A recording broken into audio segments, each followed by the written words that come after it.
You sound like you're in the mountains somewhere. Can you hear me?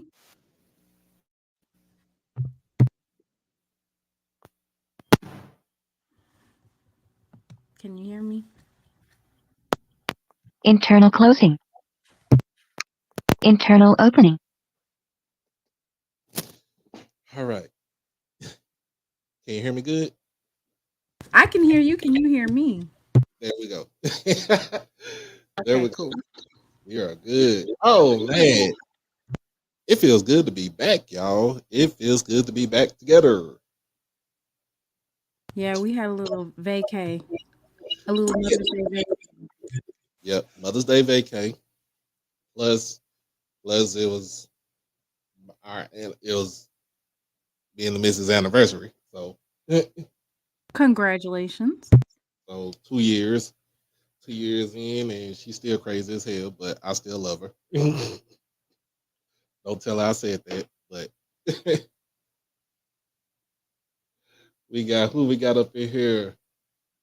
Oh yeah, Los, I could get you. I could definitely get you this hat. This is my Kansas City Monarchs Negro League baseball hat, man. Got it from work for the good low price of $25. We got Mr. Harris in the house, Miss Whitley in the house, Mr. Hardy, southbound as always. Hey, everyone. When we got who else we got? We got the OGs, HBCU band talk. So we got it all. We got everybody up in here. But Swag Bob in the house, Miss Quage. I know she'll be in a little bit. So other than that, man, we is good. We is good. Yep, there she go. Always. she she come in, she is on time. And she makes sure that she plugs both of our channels and everything. Yes, thank you for the support. Oh, do we have any transfer fans? Do we have any transfer portal fans in the house? I think they're called trans fans because they might identify with another school, but they stay on Jackson State platforms. Well, the OG OG Lee McInnes called you out, so but it's all good with Trying to Eric. give y'all a shout out. Let us know what your original school is. There we go. There we go. So how was this? How was your weekend? How was your Saturday so far? Um, pretty chill. My son had Okay. a soccer game, and then he had a birthday party, and he went with his dad, and I worked on my little garden. Uh, Mm, see, that's it. And I think another Jackson State commit happened right before our show. A wide receiver. I seen that. I seen that. We'll get it. We'll get all into Yeah, that. so I mean, I just been on, yeah, just real chill. And Yeah, then you had finals last week, yeah, and she was like, "I don't want to have finals."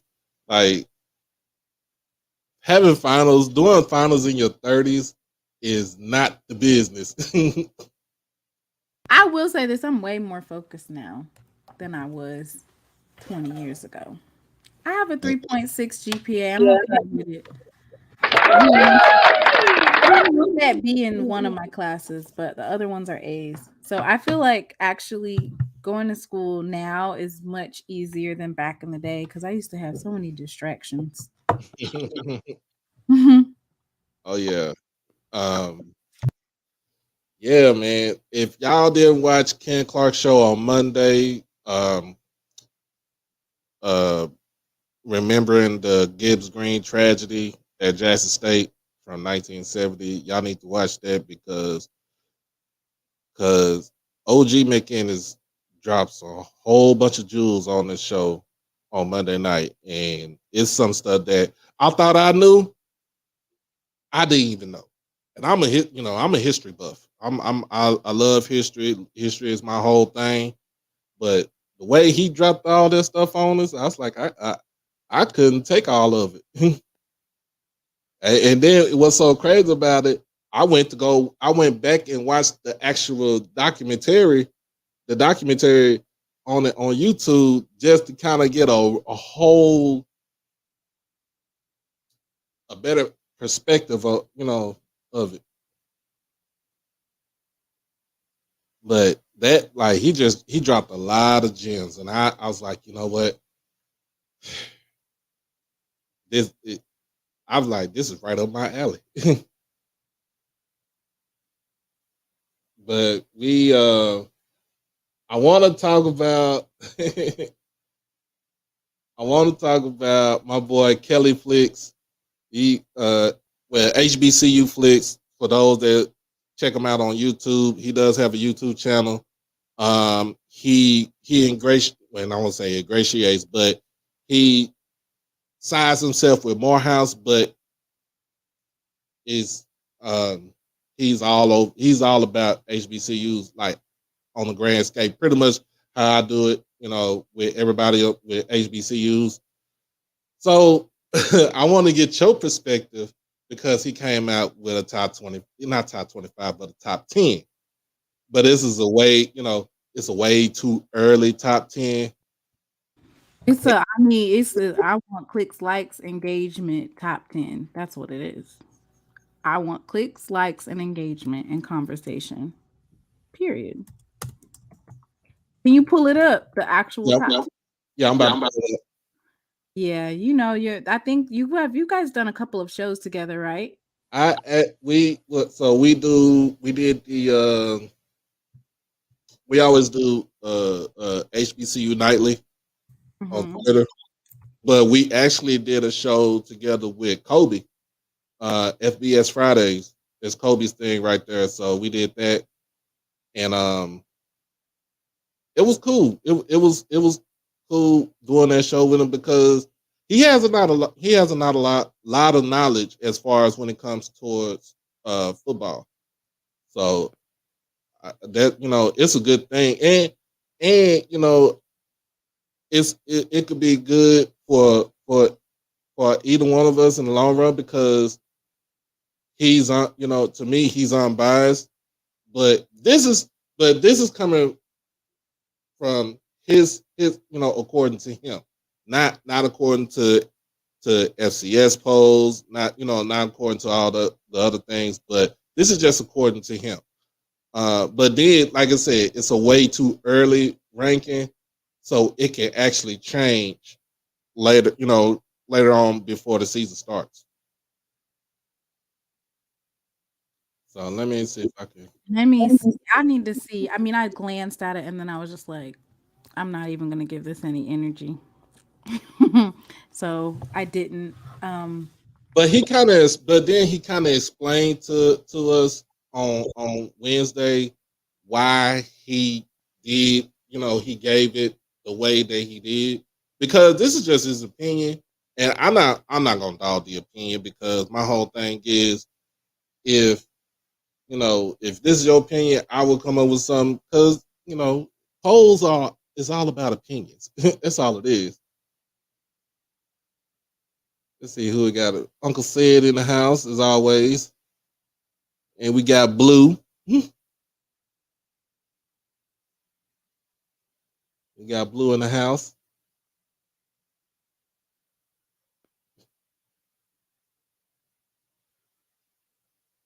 I'm done with you, man. He said, when I think of flicks, I think of something else. oh my goodness. He did not say that. Now, this is what Blue said. If he switches Jackson State and Tennessee State, he wouldn't have a huge problem with it. He wouldn't have a huge issue with it, honestly. So Okay. I will agree with Blue. Now, I will do it like this. I have a huge problem with this list. You know why I have a huge problem with this list? It's the little baby rattlers on in number 2. And No, Jackson no, State it's is not. It's 2, 3, 5, 6. What is What is 9 mine? and 2? What is 9 and 10 doing? Okay. Okay. So I want your opinion. Give me your opinion and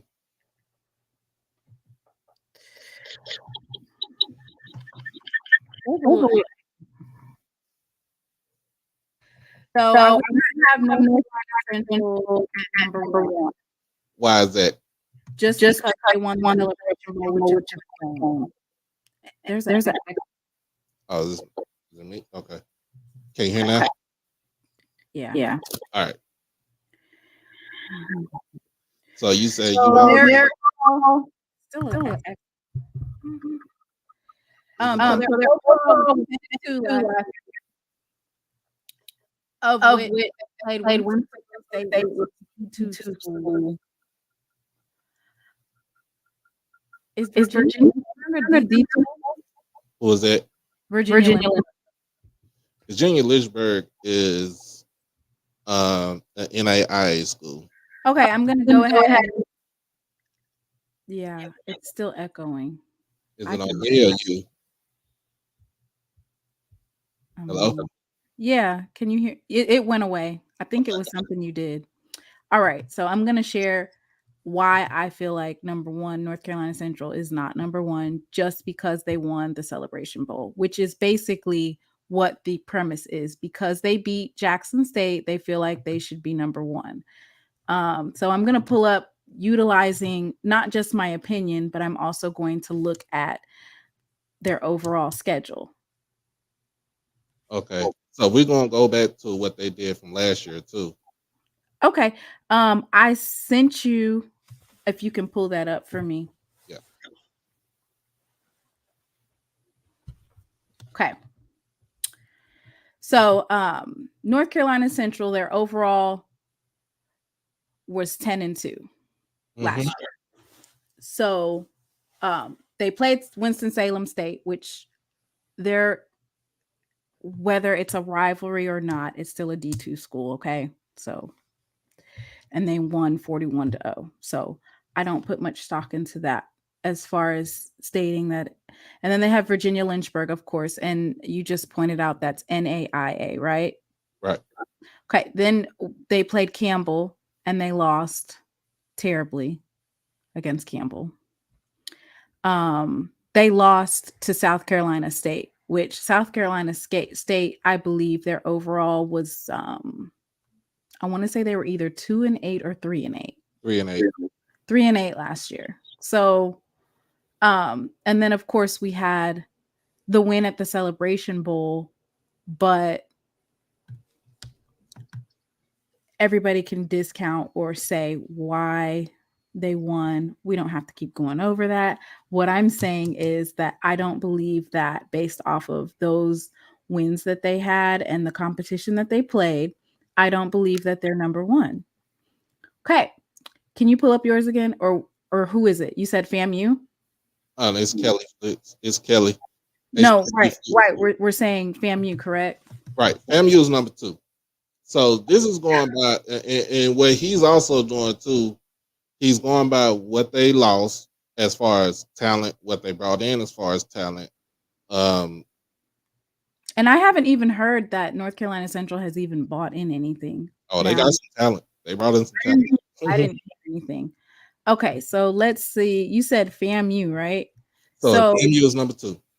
FAMU is number 2. Okay, let's go over FAMU. Now, mind you, FAMU hasn't beat Jackson State since LeBron James got drafted, right? Yep, since 2003. So even in our worst years, they still couldn't beat us, right? Right. So they're placing a lot of stock and weight into the fact that Shedeur Sanders is no longer at Jackson State. So they're just crowning themselves SWAT kings just based off that alone. Mhm. But they've lost the last 2 years, 59-3 and 6-7. No. Mm-mm. I just don't see it. Sorry.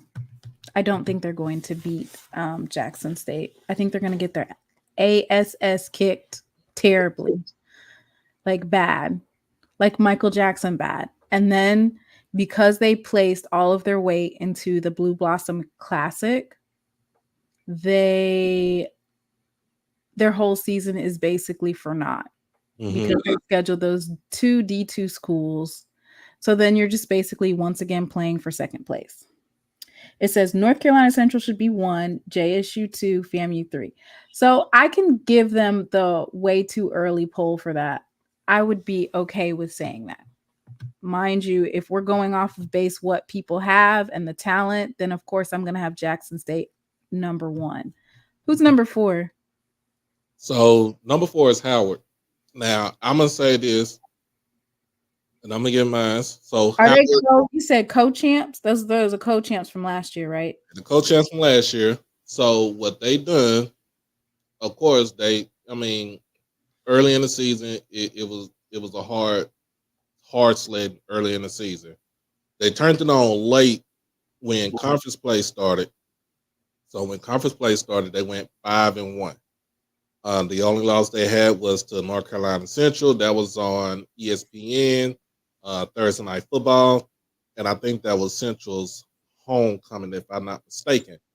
So, but Larry Scott has done a remarkable job this offseason with pulling in talent to come into DC. He does have a quarterback. He still has his quarterback in Quentin Williams, who is, I think he's a fifth year senior. He also has a bevy of running backs with Eden. I think Eden James is going to lead the way. Eden James is Edrin James' son. I think he's going to lead the way, but it's going to be a running back committee with Howard. They have explosive receivers.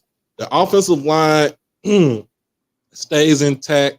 That is the best thing that's going for Howard, that the offensive line stays intact, because that means that you have experience on the offensive line and you have better protection for your QB. Doesn't matter who your QB is, you still have better protection for him. And also the defense kind of got an upgrade. I had to look at the names of the players that came through on it for the defense for Howard, but they did get an upgrade. So, and playing in the MEAC, as far as with their schedule, they do have a lot of they have a lot of games. They do play Hampton. That's the real HU. They also play. Whoa, the real HU? Yeah, they also play Harvard from the Ivy League. Um, I think they have some other games on the schedule They too. play Eastern Michigan, Eastern Michigan. Morehouse College. Hmm. I'm echoing you. Okay. Norfolk State.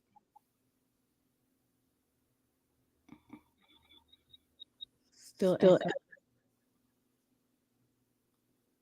Let me see. Oh yeah. Here go Coach Green. No. Don't let Coach bring up until we finish. And then we Hold on, Coach Green. no, we're not. He's not going to interrupt it. Can you yeah.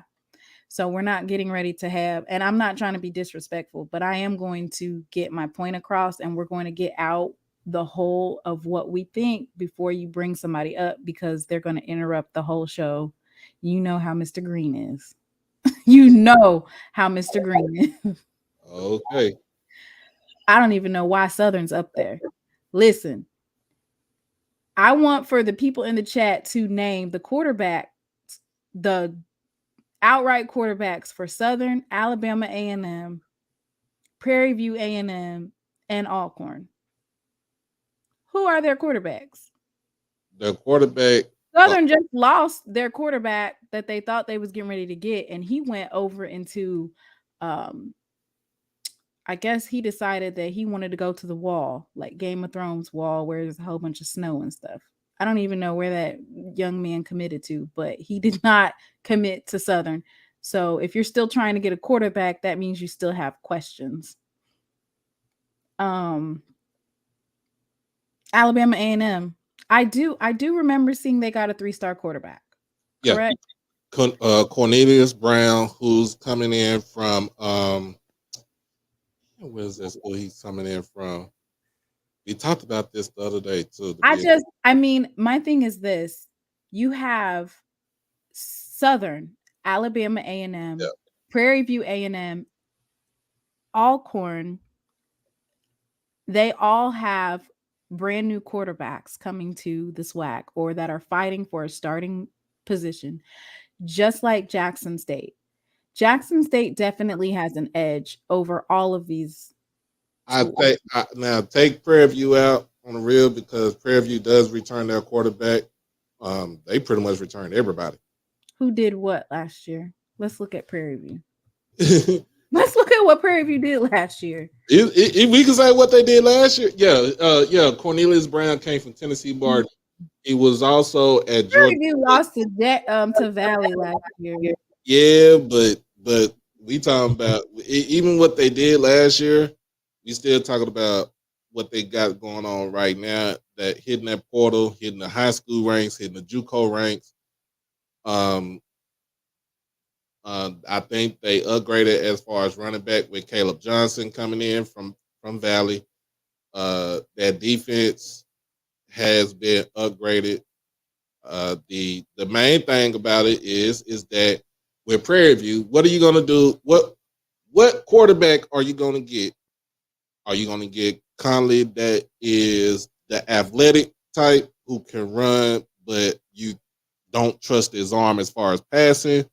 Or does he get better as far as when it comes to passing and try to tell him not to do a lot of things, try to tell him not to play superhero?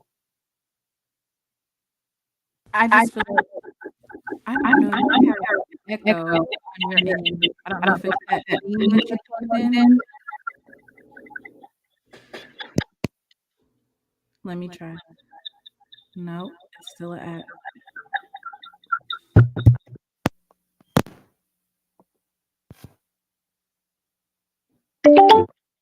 Hello. Okay. Is it still going? I just said something that he had already turned on. Okay. I don't know. Is it still going?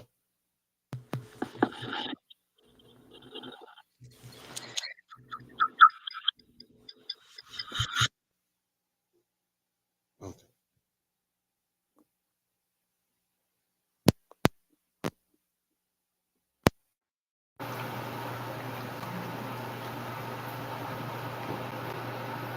All right. Okay. I thought it was me.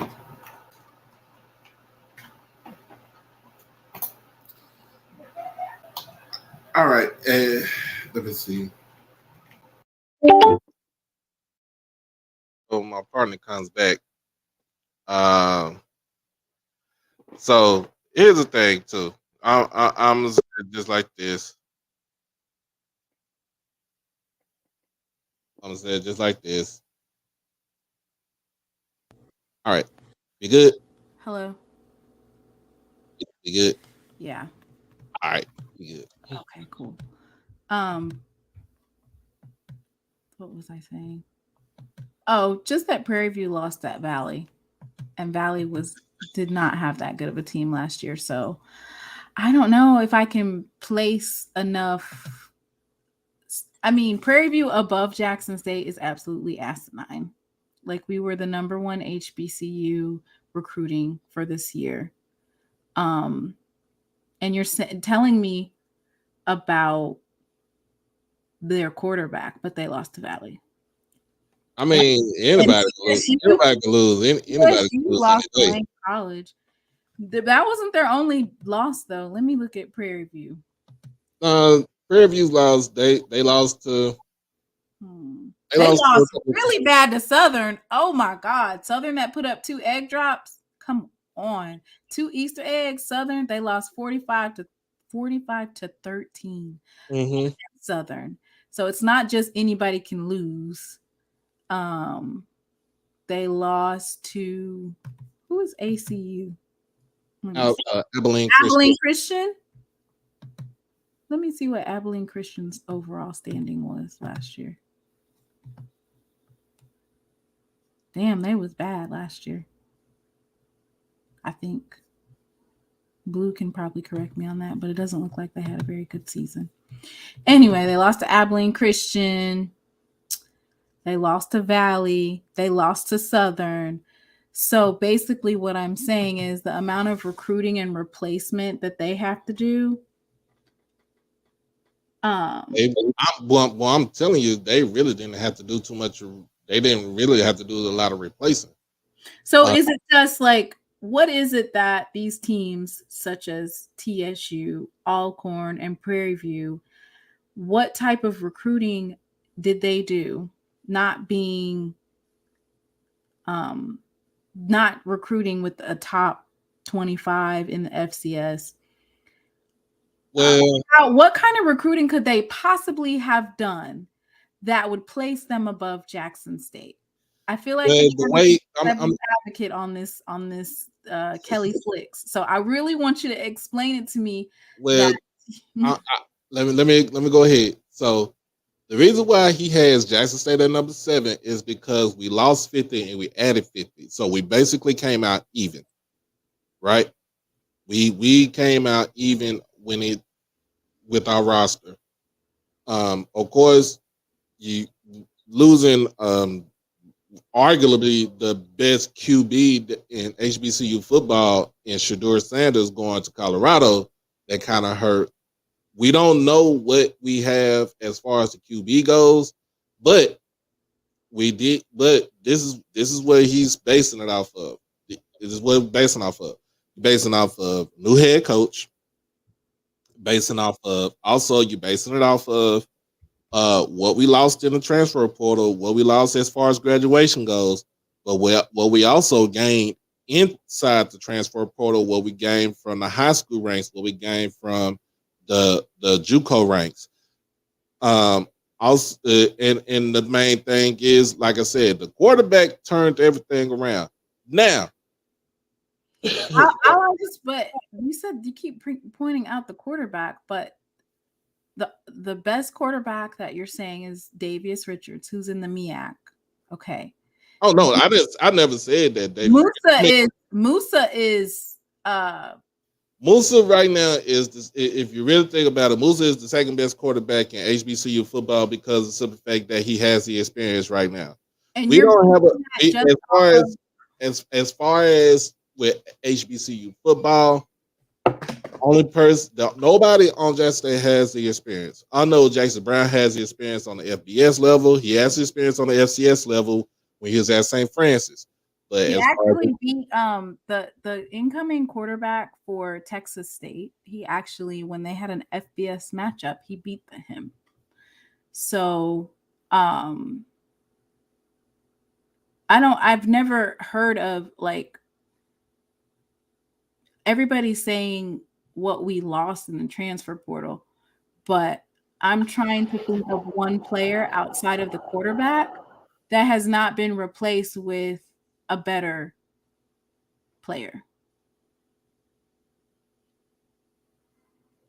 Especially I don't think there's anybody in this chat that's going to say that our offensive line has not significantly improved. And everybody kept on going in with our offensive line and how it's not that good, but we still swept the SWAC for 2 years in a row with a mediocre offensive line.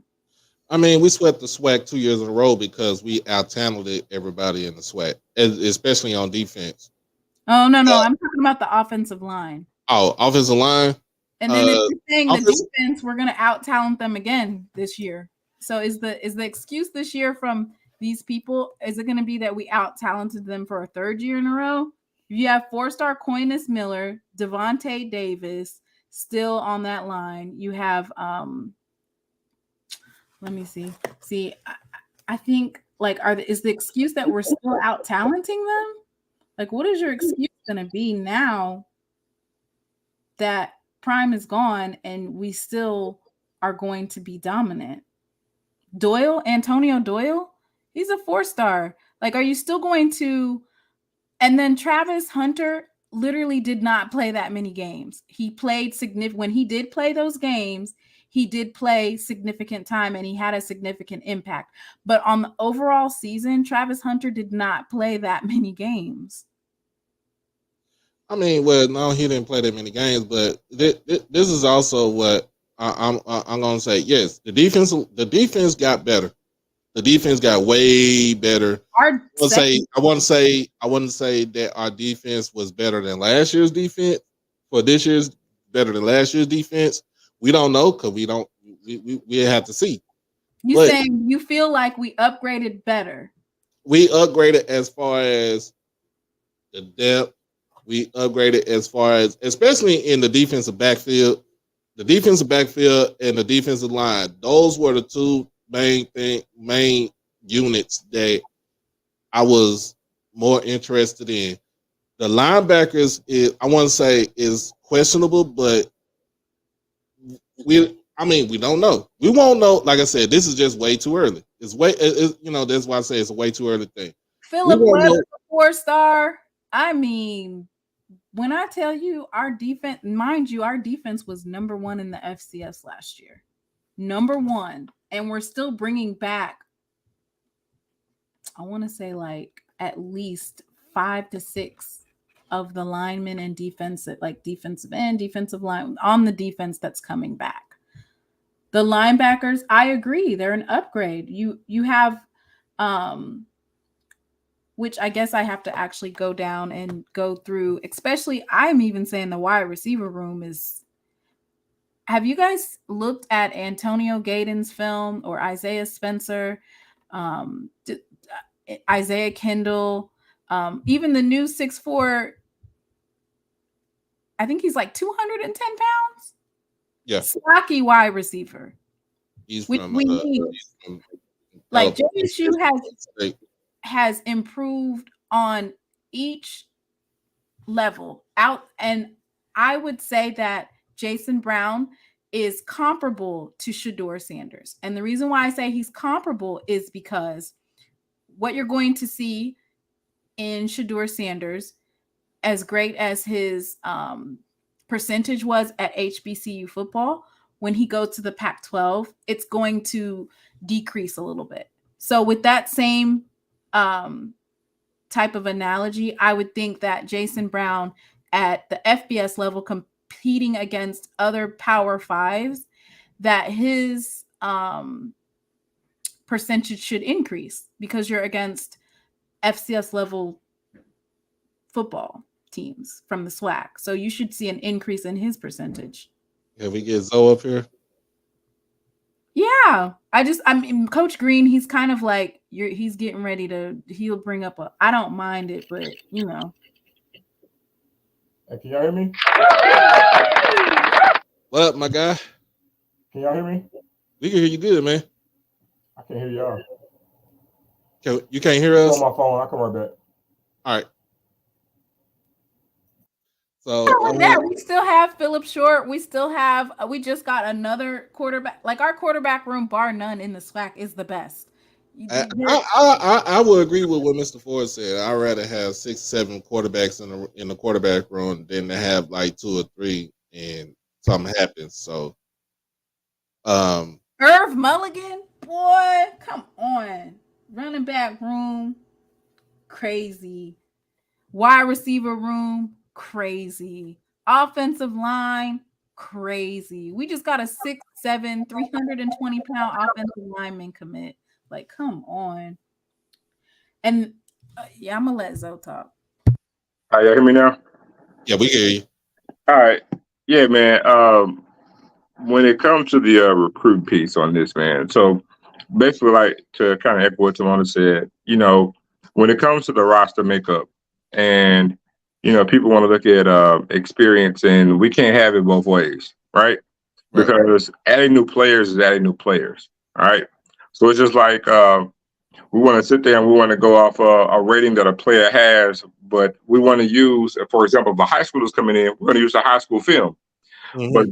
But we want to pick and choose when we say stars don't matter, and they do. By and large, they do. If we want to look at one-offs to see, you might find a fringe 1-star or 2-star who put the work in and really explodes to go and be a great player. Then fine, say you want to use those one-offs. But by and large, recruiting actually, those stars actually matter. Are you going to hit and miss? You're going to have far more hits than you do misses. The data shows that. But we want to pick and choose when we want to say, okay, well, this guy didn't play last year. Well, even if he didn't play, it's just like a redshirt year. If he was a 3-star coming out of high school, he's still a 3-star. You got to sit on the field, but it's still a 3-star. So we're not going to minimize that when it's to your advantage, but we're not going to up it when it's to your advantage, but we're going to minimize it when it comes to a school that we really don't want to see succeed. And that's what I think a lot of us tend to do. Just like, for example, we'll say, oh, well, he barely played. He only got 12 tackles.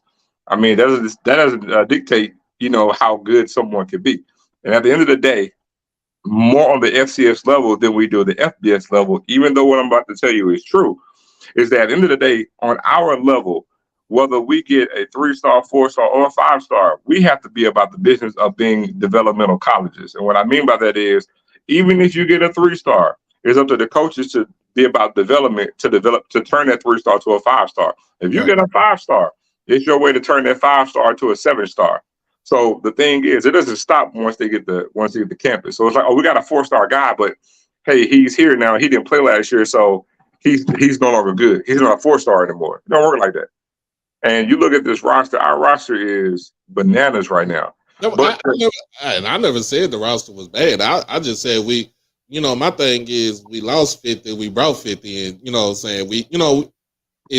Actually, we didn't lose 50. If you go and look at the numbers, we didn't lose 50. I mean, we lost in a sense. Right now, we're sitting. Well, it's semantics. We're sitting at about 42 players. Okay.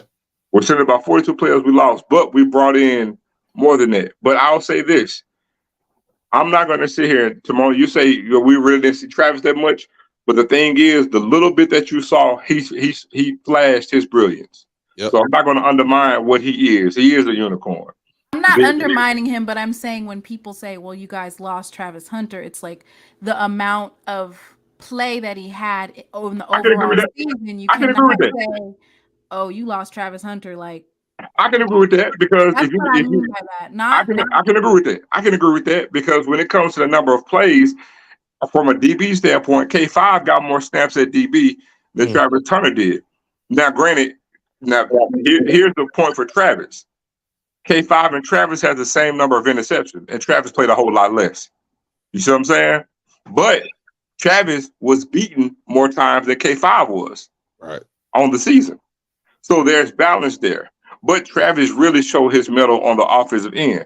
But, no, you can't replace. But the point I was getting is that you can't replace a Travis. That's fine. We don't have to, not with player for player. But you can replace Travis with a unit. Because the DB unit, that DB room is better this year than it was last year by far. Yeah.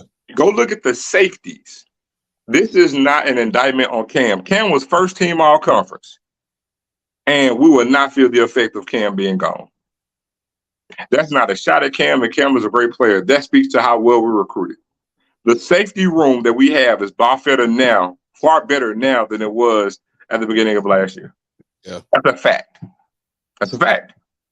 I would venture to say every single position that we have outside of saying that our quarterback is better, we've upgraded. Well, I'll say this. Our quarterback room is upgraded overall because it's not just if we lose our quarterback, we lose our season. I'm going to say this.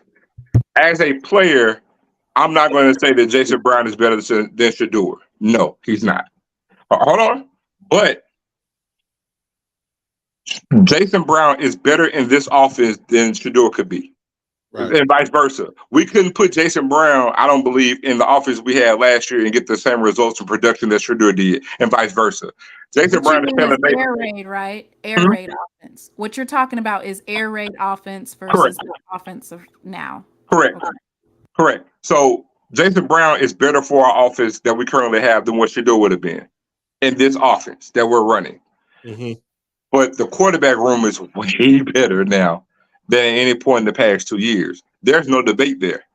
The running back room, I would say, is actually better. But if some people want to say it's a push, I'll say go ahead if you want to run with that. But I stated earlier about 2 months ago that we won't see a drop off in the run game. Matter of fact, we're going to see better production. Number one, because of the offense that we're running, but even two, because of the personnel that we have.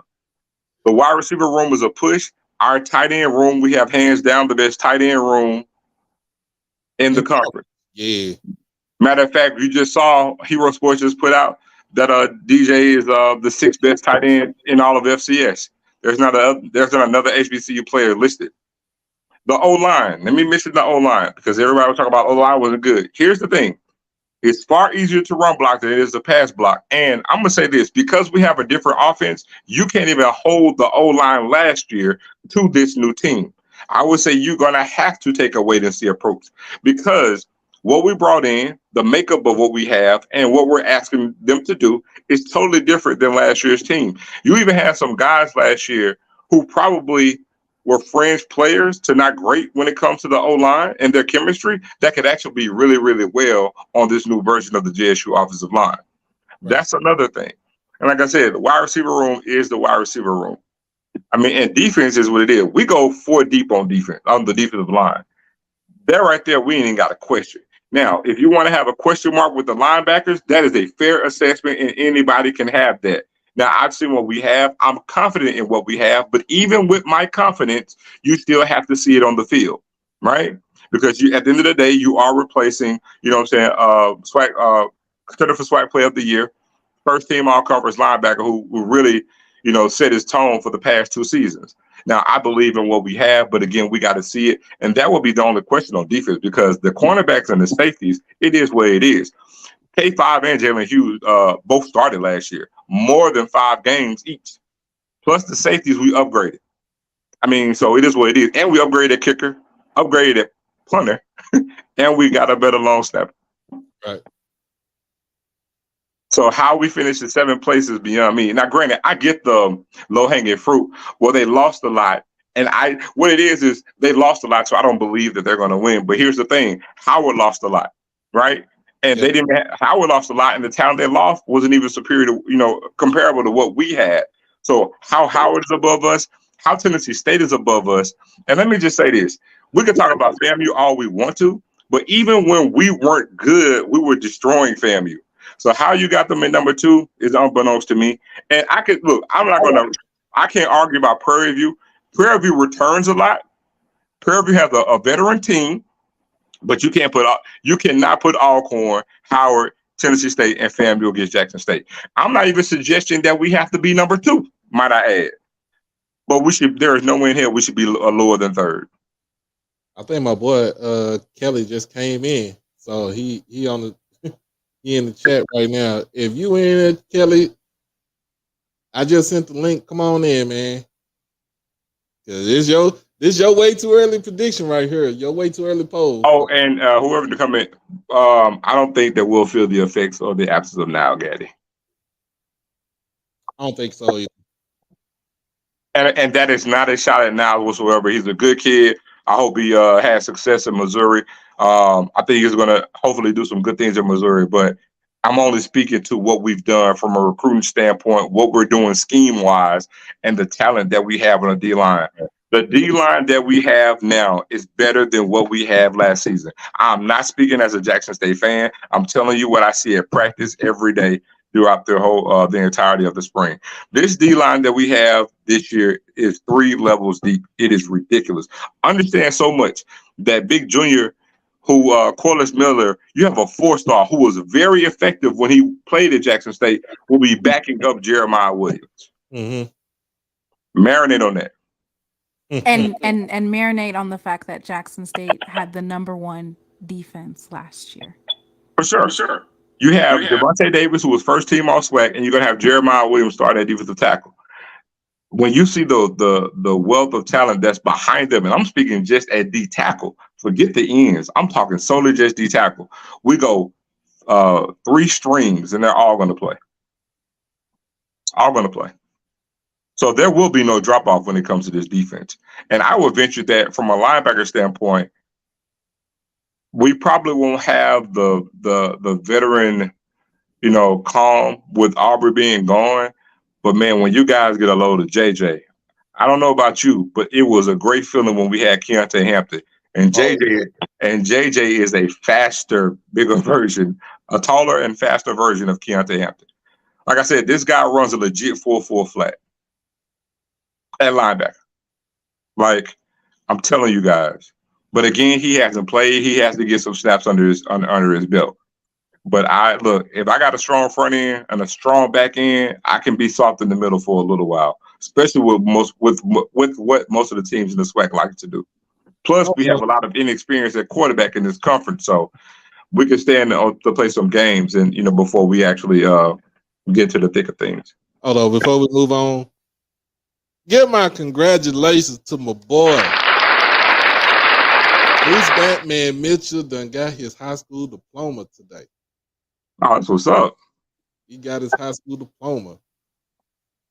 So, good kid. I know Coach Green gonna come up here acting up. Is Kelly Flicks gonna come on? Because if not, he's coming on. He's grabbing his headphones. Oh, and then I don't know if you guys have been watching Julius Reynolds, Philip Webb, just watching all of our players during the offseason, putting in work, dedicated to the craft. Oh yeah, man. Oh yeah. But I still I'm looking at, he got Morgan State at 8, and I was like, they ain't got a quarterback, but I'm not gonna sleep. I'm not gonna sleep on Damon Wilson. I'm not gonna sleep on Damon Wilson. What he did last year with pretty much not a real recruiting class last season, and still to be, I think he was like,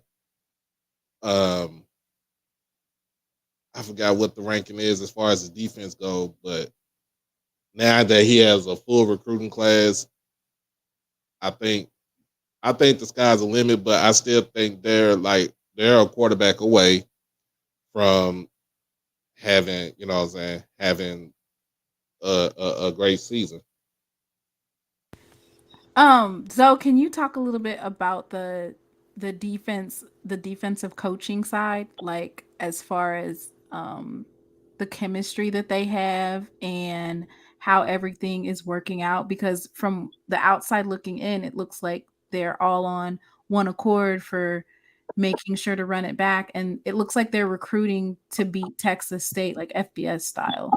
Well, they are. Let me add and say this. This unit is extremely close, close to the point that I remember about a month or so ago chopping it up with Jalen and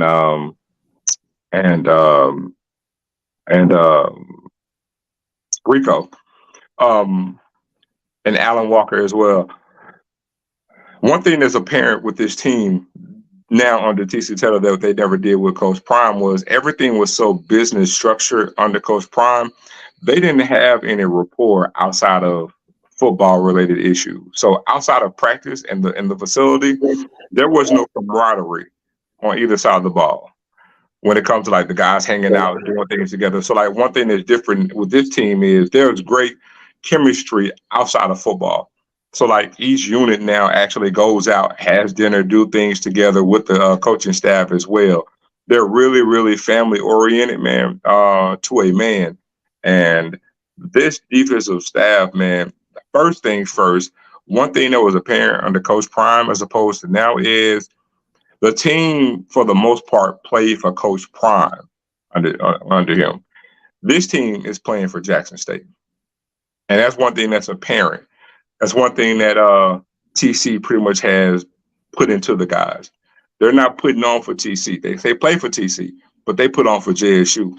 If you actually get around any of these kids, that's the one thing they actually put on and actually mention to everybody about playing for Jackson State, playing for the block. And they do things even when they close out practice. That's why the whole mantra is guard the yard. The yard is Jackson State, and that's what they're guarding. And they play to that. They practice to that. They play to that. And like I said, they live with that outside of campus. Even again, what other kids do you see even active on social media where they're actually recruiting? Even Isaiah's, for an example. Isaiah's actually out here recruiting other free safeties and safeties. You know what I mean? Yeah. No, you don't see too many kids doing that. But again, because it's bigger than him, it's the block, and that's what they're playing to. So to answer your question, Timona, they are really, really unified in ways that they weren't the past 2 seasons. It's a lot of ancillary things that they do outside of football that's helped building that bond. Because, when you have a close team, any close team that polices itself, those are winners. And that's so we got my guy right here, Kelly. Kelly Fix, man. Inglewood up to no good. What's good, man? Yo, what's the deal, man? Appreciate y'all having me on here. Anytime. So, as my this is Saturday night, HBCU Saturday Night Live. My co-host, Miss SheLovesThee, Miss I Got the Facts, Miss I'm gonna get all the facts, and my boy Zoe Phillips from Tiger Talk with the 1400 Club, man. We thank you for coming on to the show. First of all, what's up with this? We got to get to this because I didn't get a chance to ask you on Wednesday night about the whole thing because I was kind of in between watching TV and stuff like that. But I want to get I want to get your opinion about why you came up with the list, the poll that you have right now. Yeah, now Wednesday was super hectic, I got to what I tried to get to, But as far as coming up with this way too early top 10 though, it's just something that you see in college football all the time with FBS conferences. And usually right after bowl season, they'll drop it way too early. I think HBCU football is a little too early to drop it way too early. Poll right after the championship. I think it's a little easier after spring training. We get to see what the actual teams will look like going into the fall. So I think it's actually a good time to take a moment, take a look at the teams, and try to project on what we think could happen in the fall. Now, what I do have as a caveat to my way too early ratings is the fact that I come out with preseason ratings too. I mean, this is just the summer ratings. It's some fun football banter, I would say. All right, so I'm gonna blow this up right here, man.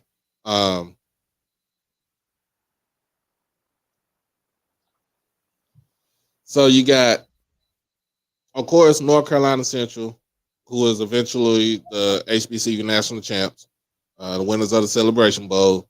They were 10-2 last year. They had arguably pretty much the best quarterback now in HBCU football with Davius Richard. What about this team makes them actually number one as far as what they had done, the previous year and what they have now? Yeah, now, Central, after winning the Celebration Bowl, I think it puts them in the driver's seat, not just because they won the Celebration Bowl, but the fact that they bring back one of the best quarterbacks in HBC football, Davius Richard. I think he's your guy. I've heard throughout spring practice that their defense is actually was better this year than it was last year. So I'm actually excited to see what Central could do this year with such an interesting front 5 games. You play a Power 5 school in UCLA, come out to LA, I'm going to be there, get to check that out. But also have high expectations for Central, and I think they can go back to the Celebration Bowl.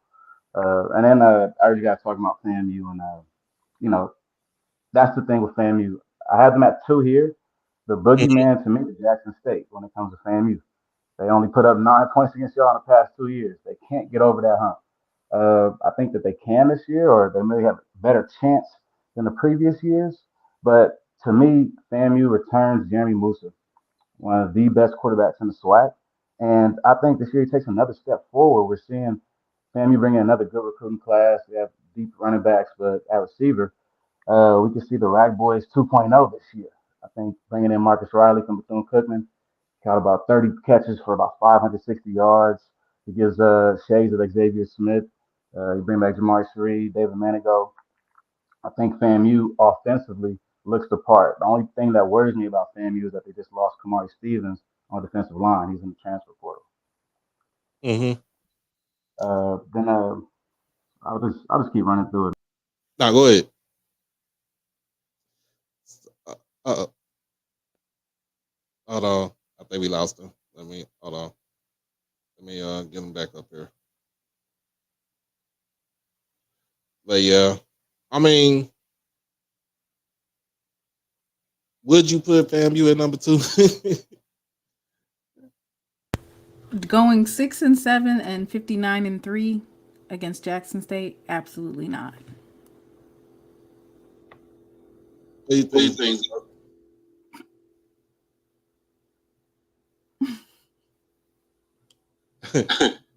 Oh, hold on. So, I want to hear you. oh, hold on. All right. There we go. Yeah, I lost it for a second. Thank y'all. Okay. So yeah, go ahead, Doc. So you got FAMU at number 2. Then you got Tennessee State at 3. And this is where I kind of got. This is where I kind of like I don't know, man. I can't put TSU at number 3 because I can't do it. Can't do it. Right, Right, right. get Yeah, dog walked at Notre Dame, and then they're gonna lose. They might. I mean, they're gonna get dog walk at Notre Dame. So I don't know. I hope that they do not sustain any type of injuries. But I'm really interested in this poll because I see TSU, I see Alcorn, who lost their defensive coordinator to the Jackson State University, as well as their DB coach as well.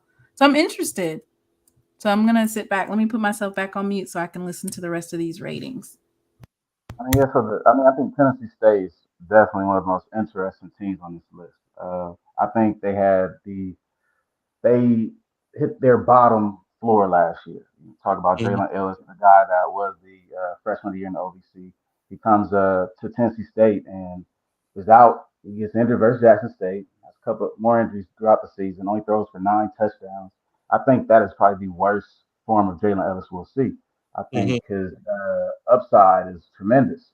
And in returning to an offense that he's been part of for 2 years, where you return a lot of part of your defense. You bring in 7 offensive linemen. I'm excited to see the Tennessee State team. And this projection wasn't based on necessarily the schedule. This was really based on recruiting rankings, based on transfer portal movement, and spring training. What I like from these teams in the spring right now, uh, more so my preseason rankings are really more based on scheduling and how the team looks today and, training camp 2 weeks before the season. But then Howard, though. Howard's also interesting. I heard you guys pushing down on Howard a little bit, and I would say this. Howard they could be the wobbler. You know what I mean? In LA, we got this term called a wobbler. Somebody you don't really know what they're gonna do. You can't really tell. It might be real good or real bad. So to me, Howard is that. They the wobbler. But even in being that, they have one of the best O lines in HBCU football. They return some critical pieces at tackle, and they return their quarterback, Quentin Williams, along with running back one, Jared Hunter, and one of my top gadget guys, Eden James, in the backfield. Right. To go with another receiver on the outside with Casey Hawthorne, a guy I think will take a huge jump. I mean, honestly, he had 26 catches last year for 46 rushes. As a receiver, he runs a Wildcat offense. I think he could have a chance for a big year. With Howard, I see them having a chance to get co-champions with the MEAC again. As far as records, they could be nearly 500. I mean, if you go game by game, you can't be super confident in this Howard team. They have a lot to prove this year. But them being at 4 to me was a nice place for them after spring training. And then Alcorn. Also a question about Alcorn, right? So they lose their defensive coordinator. But I do think they have one of the best defensive lines in the SWAC. I think with guys like Malachi Bailey and Cullen on that defensive line, you have a very good chance to dominate some games and games that you're going to honestly be going against a lot of rushing teams. When you talk Mhm. about the SWAC West, you're talking about some teams that keep the ball on the ground. You know, I heard Zoe mention Prairie A&M. They keep the ball on the ground. Even their quarterback will have more rushes than passes most games. So I think what Alcorn is building is a little special because of their new quarterback. You know, you bring back a quarterback from last year, Aaron Allen. I didn't think he was the guy, but I do think Tyler Macon can run this offense efficiently because of his legs. He's a Mm-hmm. guy that can do it for a guy. He's a quarterback that is pretty good with his arm, strong arm, but better with his legs, which helps Jarvin Howard. I think next season everybody's gonna load the box on Jarvin Howard. If your quarterback cannot show a threat with his legs, Alcorn State's gonna be in trouble. Aaron Allen, what they had with Aaron Allen last year, at times worked, but you saw in games where it didn't work. If he's not keeping the ball on these read options, if he's not keeping the ball on these rollouts, Auburn State's gonna have a problem. And I think that's kind of what their offense is geared towards, a running quarterback. So I think Tyler Macon actually can make big strides. But as you know, last year a lot of people made a lot of lofty expectations of Demetrius Davis at excuse me, Alabama State, and we Mm-hmm. saw that win. So it could go either way with Tyler Macon. But from what I've heard, from what I've seen, I think that he can be a top quarterback in the SWAC. He had to be seen though. He's a new guy. All right. Got Prairie View, Jackson State, and then Morgan State. Yep. So then Prairie View A&M, everything with Prairie View A&M has to do with Trayvon Conley. Everything, all their success, good or the bad, it has to do with Trayvon Conley. This is a guy that doesn't have very much volume as a passer. Now in the SWAC this year, coming into starter, he's gonna have a lot to prove with his arm. I think a lot of people are gonna try him and stay in man coverage, add a lot of pressures. And how does Trayvon Conley handle this pressure?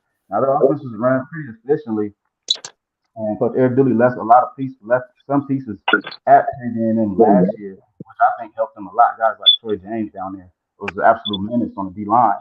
Now the question to me is, can Bubba McDowell continue to bring in more talent to sustain his defense? And offensively, can Trayvon Conley's arm win Crazy A&M football games? I mean, quite honestly, I'm not sure if he can do that. And if he plays as well as he did last year, six kind of seems around the place that they could end at the end of the year, honestly. And then seven, Jackson State, man. Big bad Jackson State. I'll say Jackson State, I have them number one in my recruiting rankings. They dominate recruiting. What I will say this year, this was the turnaround, and we'll see this with other football programs across the nation, FBS and FCS. These big flips and turnarounds from head coaches leaving is going to be a lot to be desired from football teams in the fall because expectations may not, I mean, they may like exceed what these players are in week one, week two, and week three. It takes time for football teams to mesh, to figure out who's your guy at running back, who's your guy at receiver, who can we rely on to get open throughout the game, play after play, who's my third down guy. Those type of questions are answered in week one, two, and three. And I think that with Jackson State, it may be a slow start. I'm not saying any predict any wins or losses, but I think that it takes time to form and mesh as a team. Now Jackson State's DB core, I think it'll be one of the best DB cores in the SWAC. I think it'll be one of the best in HBC football. When I look at their receivers, I think there's a lot to be desired. I would like to see how the new guys look. I still think they have a couple of freshmen and other guys that aren't even on campus yet. I think they can have a chance to show themselves. It's like guys we saw like Malachi Wideman come out of nowhere and really show himself at receiver originally. So I think there's I think there's a lot of potential with the Jackson State team. I like Seven McGee a lot. And to me, the biggest question would be quarterback. I like Jason Brown, but not sure if he can win Jackson State a SWAC championship, which is, my expectations for Jackson State now going forward is I think every year they should be contenders with recruiting classes like this. Okay. Then we got Morgan State. Yeah, Morgan State is another wobbler, man. They're going in the right direction right now with Coach Daniel Wilson. As the spaces I brought up the quarterback situation, I'm not sure about who Carson Baker is as a quarterback. He's a guy that's been there for a while, but has not gotten the job done as far as wins. He's not going to win them games. Mm-hmm. Alfonso Graham was winning them games last year, if we're going to be real. Right. He went for the most yards in the MEAC with over 1,000 yards. He showed himself as a star potential guy that got him a deal with Pittsburgh Steelers a couple weeks ago. So without Alfonso Graham, I was thinking the new quarterback, junior college transfer. His name is I just lost his name. Taj. Taj Smith just transferred in. I thought he may take the starting position at Morgan, but it seems like Carson Baker's going to be the guy. I like this defense a lot. I think this dude Jordan Toles at safety transferred from LSU about 2 years ago. It's going to be a big NFL prospect coming out next year. And they also have another guy, Carl Decidus at cornerback, who tested out as one of the top pro football focused corners in FCS. And I look forward to him being another top guy this year. So to me, Morgan State has the most to gain out of pretty much any team on this top 10. I think a lot of people haven't taken Morgan State serious in the past 3 or 4 years, honestly, in football. And now Coach Damon Wilson is bringing them back to prominence. Then we got Southern down here at 9. So Southern, I mean, to me, there's a lot of too many questions at Southern for them to be contenders looking at the fall. I'm a little sorry to say that. I mean, just looking at the defensive line, you lose pretty much 7 guys at the defensive line, right? You lose Jason Greathouse, you lose Trey Landon, you lose Cam Peterson, you lose Jason Dumas, you lose Jordan Howard. All impact players, all guys that helped you get to the SWAC championship. Losing all of those guys, you got to imagine there's some holes on that defensive line. Now, the defensive line pushed a lot forward for this Southern defense, along with a guy on the back end named Corian Harris, who just went and graduated and now is trying to play in the professional ranks. So there's some questions there defensively where you got to wonder who's going to answer the call. And then offensively, as we know, they have like 7 or 8 quarterbacks, so who knows who's going to be a quarterback. I think Southern has a lot of questions, too many questions to be answered to really be considered as a top team at this point in the season. So early, right? We're in May. And then we got Alabama A&M, another team with a bunch of questions. Got about 5 quarterbacks. But I do think this is the one year where Connell Maynard doesn't have very high expectations. I think the past couple of years, there's been high expectations placed on Connell Maynard ever since Kill Glass, even going into last year, and he hasn't been able to reach those expectations. But this year, I'm not sure if people expect Alabama A&M to come out and contend for a SWAC championship. So with that being said, I think that this team has some pieces that can make it a very good team. You got Keenan Hambrick at receiver, a big, strong receiver, like on 6'3". If he can consistently catch the ball, I can see him being a factor. And then you got a really good running back, Donovan Eaglin, back at running back. Can catch the ball. He has catching ability in the spring, which was nice to see.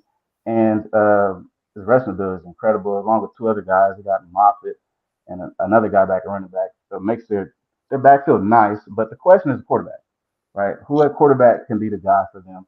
Is it Quincy Casey? Quincy Casey didn't play in the spring, so we're not sure if it's going to be Quincy. They have a freshman guy from out here, Cali, Luzinger High School. His name is ATG Ashley. He's pretty good, but he's a freshman, so I don't see him being the guy. And they just brought another guy, a lefty transfer quarterback, who I think could be the starter. But even thinking about Alabama A&M's offense and what it takes to run that type of offense and what Coach Mai and Coach Maynard want to do, I'm not sure if he'll be able to understand this playbook and run it to his full capabilities in the fall. I think these other quarterbacks, Quincy Casey and I think his name is Corey, the other quarterback, they've been there. They know this playbook. They know the ins and outs of this. They can run it the best out of anybody. And when it comes to coaches that are really good, they want their quarterback to execute the whole playbook. They want everything to be unlocked.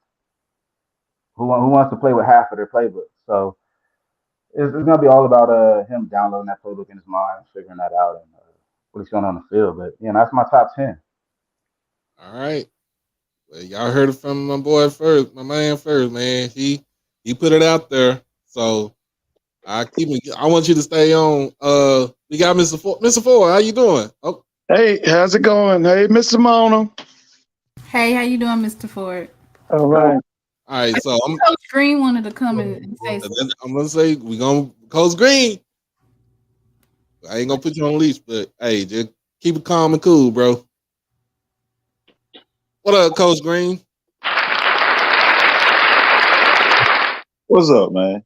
Y'all accuse me of stuff I ain't do. But that's cool. You good. So I know you're a Southern fan, Southern man. What do you think as far as what's going on with the quarterbacks at Southern? Because I know I haven't heard too much anything as far as coming from that camp right there. Well, we still don't have our, We got them freshmen that gonna be on yard soon, and you know that one freshman really high on from Louisiana. And then there's this rumor that we this guy should be committing that was at Oklahoma. So we'll see what happens with that. Okay. It's early. It's early. So it is early. It's early. Yeah, because everything as a coach that coach basketball, everything look good on paper. It can look good on paper, but when the bullets start flying, that's when you really know. Because everything look good on paper, especially when it comes to recruiting. Our DBs are going to be turned into wide receivers from the opposing quarterbacks. They're going to end up playing two ways because they're just going to go back for pick six. We will see. Our DBs are getting ready to be playing both ways, wide receiver, because they're gonna take back those thrown balls. So Mr. Ford, how you doing today? Hey, how's it going? We're doing good. What is your opinion about my guy Kelly bringing in his talking about his top 10? I'm about to say top 25. Did he attend any SWAC games last year? Did he come? Did he actually go to any SWAC games? Did you go to the SWAC games last year, Kelly? No, I didn't. Okay. Let me say this. State it briefly.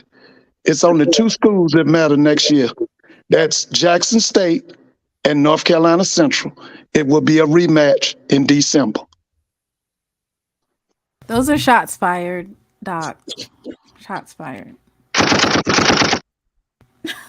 Man, put that gun up. Hey man, we having fun over here though, man. This is all about fun and everything, man. But what you think about the Orange Blossom Classic? The Orange Blossom Classic. Go back to yeah. What you got? What's your prediction with that, Mr. Ford? Repeat your question. OBC, Jackson State and FAMU. Who do you have winning that game? I think Mr. Mona puts it best. Should be called the Blue Blossom Classic.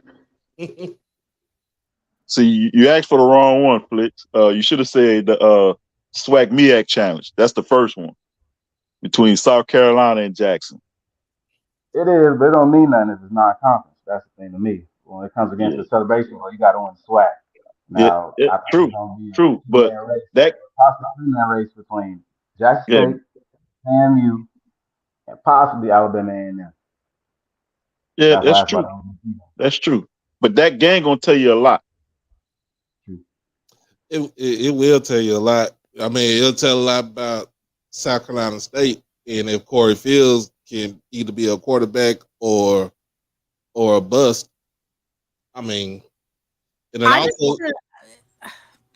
I think that some of these quarterbacks that are going to go against Jackson State's defense will do well against other SWAC schools. But when you go against Jackson State defense, you're going to get shut down. That's how I feel. You should feel like that. You should. Especially against Musa, who, if we're comparing, I mean, let's compare Musa's game against Jackson State last year.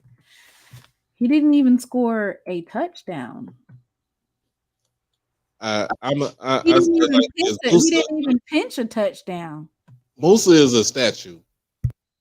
If you watch Musa, if y'all watch Musa play, he's a statue. He stares down his receiver. If he don't have a reliable receiver, i.e. Xavier Smith, so now he's not going to go with nobody else. But that's the thing. That's what you're talking about, the maturation with Musa. Can he look off one receiver, go to another receiver? Who is his receiver? Riley from Bethune-Cookman. So you're bringing in a new wide receiver that he's never played with before. The main one is the cat from Texas State, Sherrod. They call him K-Dot. That's his number one receiver. Now you got two wide receivers who weren't playing with Musa last season, and so now we're saying that he has a security blanket with Xavier Smith, who's now gone. So that means that we have new And they have to mesh well too, right? Right, but see, but this is the thing. What you see with Musa, if you watch Musa's game last year, he only eyes one receiver. He never looked off to go to a secondary receiver. He never looked out to go to a third receiver. He didn't even look out to go to a running back. His eyes last season was trained on Xavier Smith. They were pretty much synchronized from the get go. But when they added, I'll put it like this: by them adding Riley, it takes the pressure off Snead. It takes the pressure off him because I agree, Coach. We got to keep it real about this FAMU offense. They spread it out. They air raid. This is going everywhere. The ball's going out. Now I do agree. He targeted Xavier Smith way too often. You got too happy, too comfortable with just sitting on X-Men. Targeted Xavier Smith like 70% of the time. 70% of the passing plays were to Xavier Smith. True. But to his defense, go ahead, Mr. Ford. To his defense, he plays better when he has 1 and 2 tight ends in the game. You're absolutely correct when you say he is a statue. And because he's a statue, he has to have max protection. And you have to understand that offense that Florida A&M is running, that's Rich Rodriguez's offense. That offense is based on a dual threat running quarterback. Right. Okay. He's not that. And I've said this over and over. He plays better when he has 2 tight ends in the game. Whoa. So you forgot about They said he was slow as molasses. But hold up. Y'all forgot about the quarterback they had before that. Were you talking about Rashawn McKay or Ryan? He wasn't a quarterback. He was an athlete. He wasn't no quarterback. No, not McKay. The Ryan one before McKay. Yeah. Mm-hmm. And he wasn't McKay was a white kid. Yes. Yeah. And he slung it out there. So he didn't necessarily run like that, but he was slinging it all over the field.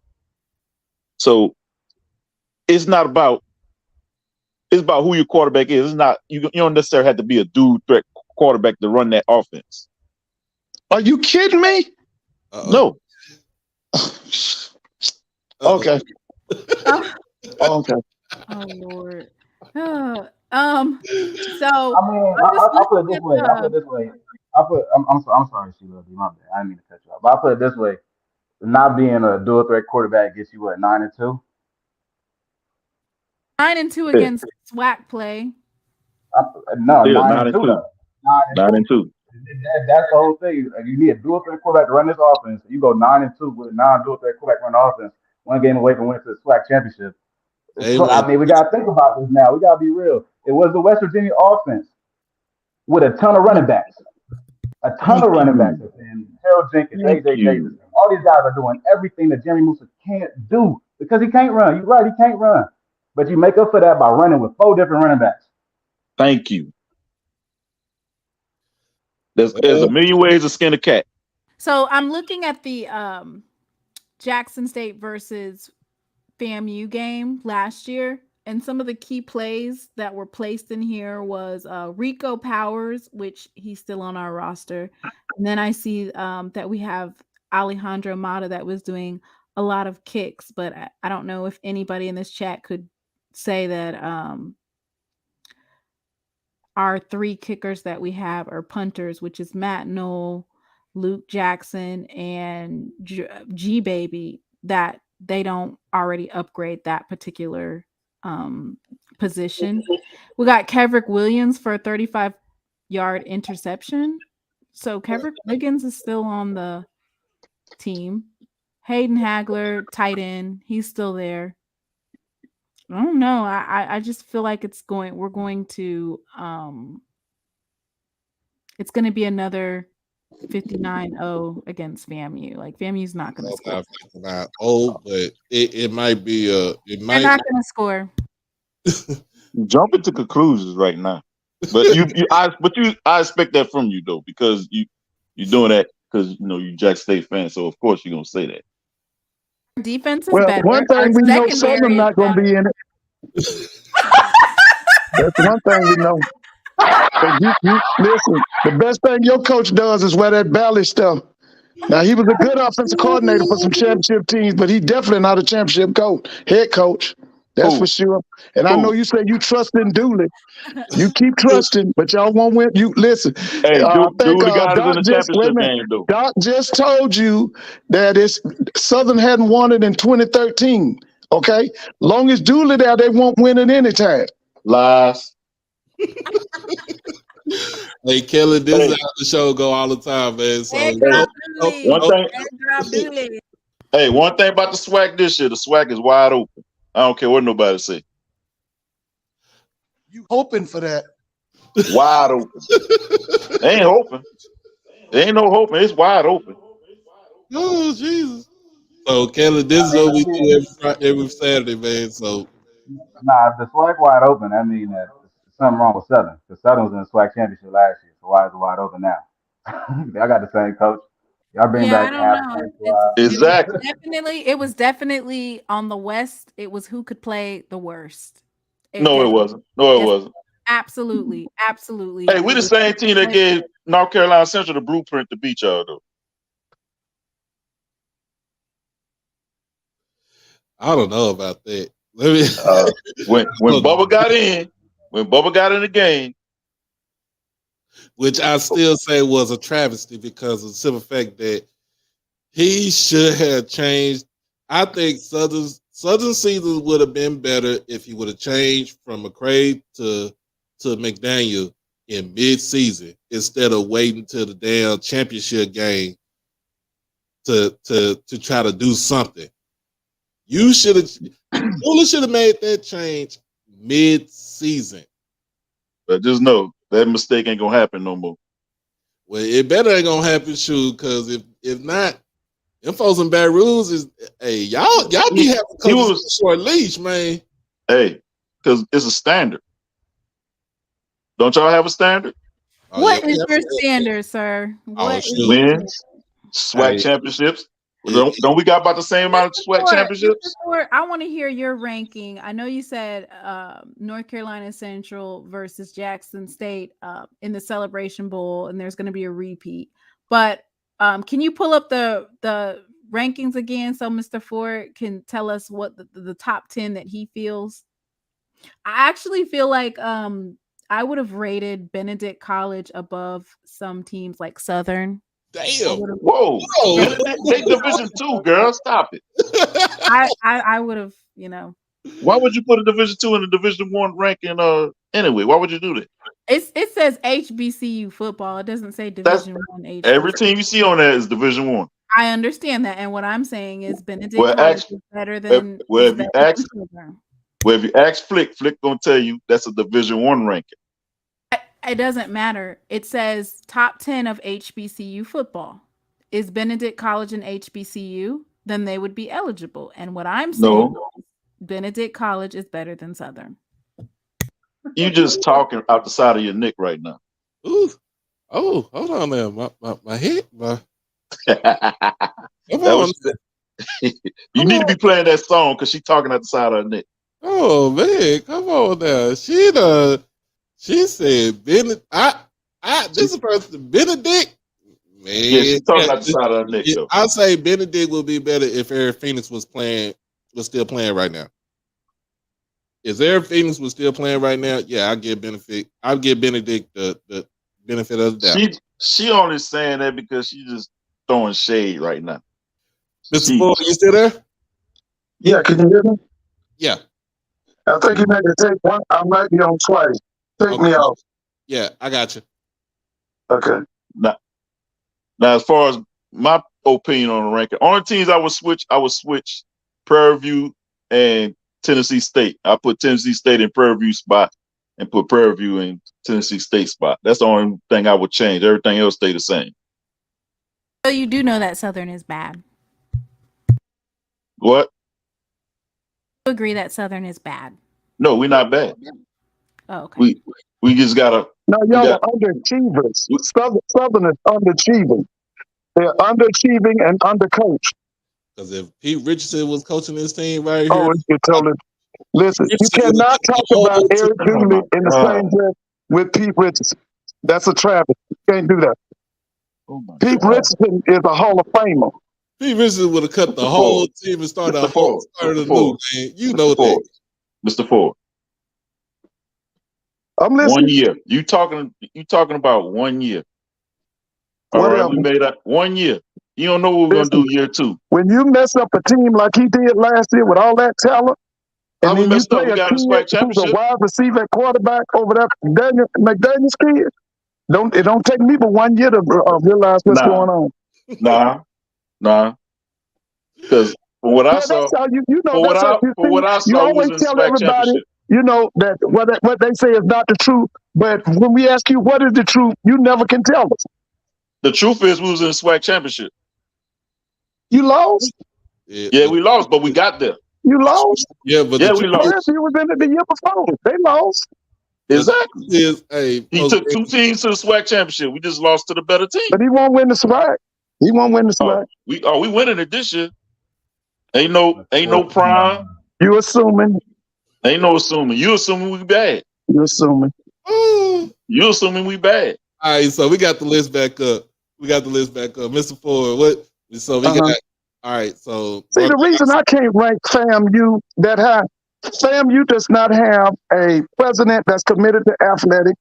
I keep telling y'all, they went and got that woman to be the AD. I don't think she knows anything. The basketball team didn't do nothing this year, and you didn't go and do nothing about that. Wow. That's the biggest difference between Jackson and FAM is the administration. Hold on. You just what's the AD job, Mr. Ford? Where's the AD job? You know that. I don't have to tell you that. I'm not going to. You already know what the AD job is. You just said you already know. No, wait. Mr. Ford, you just said she probably don't even know what she's doing. What is the AD she don't job? know she doing. I know she don't know. Now she might be good with compliance. That's all. Once again, what is the AD job, Mr. Ford? You know what the AD job is. Why are we going through that? Because you just said something that don't make sense. If you don't know what it is, I'm sorry. No, I know what it is. Okay, I do too. Basically, what we're saying is, as far as athletics go, FAMU is not committed to. No, they don't have a president that's committed. I don't think that AD is one of the top ADs in the SWAC. Hold up, now, Timona. Look, check this out, Timona. All right, this is this woman first year, right? Yeah. So how can you say she don't know what she's doing and you haven't let her do her job yet? No, not you, Timona. No, I'm not saying you. I'm not saying my fault. I should explain it that way. Twice. You said it I should explain it that way. But I'm saying is, how can somebody say somebody that's like me telling you don't know what you're doing on your first year on the job? Well, listen. The APR says something in the milk ain't clean. The lack of compliance last year, something exactly, and that's why they brought her in. Now the losing basketball teams with no replacements, something in the milk ain't clean. So basically, and that's why they brought her in. What Mr. Ford is saying is, I mean, as soon as they brought her in, they should have been handing out pink slips. Thank you for your services. For the basketball. All right. So here go I'm gonna give you mine right here. All right. Yeah, I'm gonna just go. So like I said, North Carolina Central, they deserving of the number 1 ranking. Right. I'm gonna just say it just like that. Is they deserve it. They won in that they HBCU national champs. I've already said that. Arguably the best quarterback in HBCU football, Davius Richard. They pretty much returned most of the team. The only thing, Corey Bullock, who went on to Maryland, I don't see anybody as far as who can stop that train, especially in the MEAC. Now, this is where I get 2 through 5. So 2 through 7. So at number 2, instead of having FAMU at number 2, I would put Jackson at number 2. The only reason why I put Jackson at number 2 because we're the HBCU national runner-up. We did play in the Celebration Bowl. We had an undefeated season until we got to the Celebration Bowl. We won the SWAC for the 2nd year in a row. We had arguably the best HBCU quarterback last season in Shedeur Sanders. We already know he's gone to Colorado. We retained the talent as far as what we got in the transfer from, as far as what we kept out of the transfer portal. Then with with the signing day, as far as the high schools and the JUCOs, I like what we did. I like what we did as far as recruiting goes. And I still like what we're doing with recruiting. So I would put Jackson State at number 2. I would put FAMU at number 3, just because, like you said, with Jeremy Musa, the array of weapons that they have as far as offense with the wide receiver. My only thing about FAMU is Musa is pretty much a statue, and he pretty much eyes down one receiver. Now, so I would take Tennessee State out of the picture, and I would put FAMU at number 3. Number 4, I would keep Howard there because they are the co-champs of the MEAC. The thing about Howard is they could have won more games early in the season instead of late in the season. Then getting your head beat in by North Carolina Central on a Thursday night game doesn't do you any justice either. But they rebounded from that, and basically, they won part of the MEAC. So, and with the ideal weapons that they have, a steady offensive line, defense is still intact. I think Howard is a good fit at number 4. At 5, I won't have Alcorn. I won't have Alcorn. So at 5, I would switch Alcorn and Prairie View. I will put Prairie View at 5. I would put Alcorn at 6. Now, I understand as far as with Trayvon Conley goes, as far as him being more of an athlete playing quarterback, because that's what he is. It's just point blank.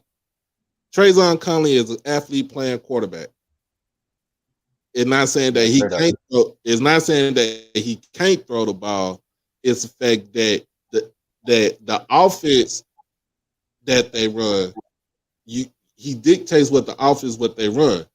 It's pretty much like damn near a triple option spread offense. It's what it is. But like you said, can you make those crucial throws in those crucial games when your back is against the wall? That's how I see it. That's how I see it. With Prairie View, and like I said, they pretty much had pretty much in the West, they had the most experienced team.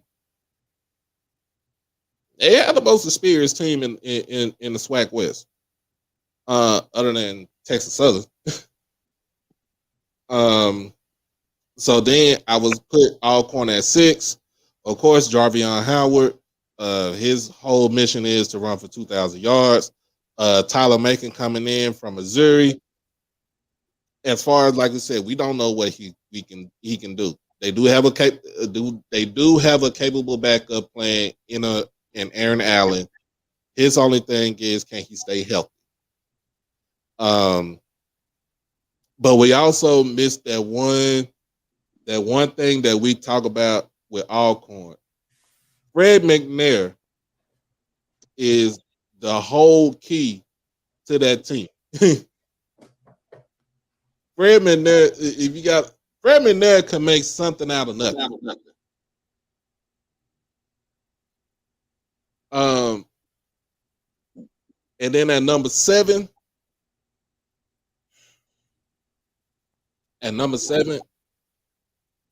I will put Texas Southern in at 7. And the reason why I put Texas Southern, you got Andrew Body coming back from injury. You have those sophomores and freshmen that you had, those 58 sophomore and freshmen that you had last season. They're, juniors, sophomores and juniors now, respectively. You Mr. Ford says the defensive coordinator is the big plus for Texas Southern with Everett Todd. You know, just sitting back watching his defense, they cause havoc. They can cause havoc. But it all hinges, to me, it all hinges on what Clarence McKinney is going to do. If Coach McKinney can get it done with this squad, look for him to be there for another 2 or 3 years. If he can't get it done with this squad, I don't like calling people out. I don't like telling people as far as they need to be fired. But if you can't get it done with this squad, you got to go. Well, seeing as you have them at number 7, then you're basically ranking them as probably not happening, right? If they win out SWAC West, are they able to stay in it? I think it's a travesty that they had Andrew Body for that many years, a consistent quarterback, and you weren't able to develop a team to basically fit the type of quarterback that you've had. They should have had some offensive linemen that were really good in run blocking because Andrew Body was able to run and maneuver the ball, and they should have focused on that. I mean, yeah, but I'm gonna say it like this, and anybody can agree with me on this panel.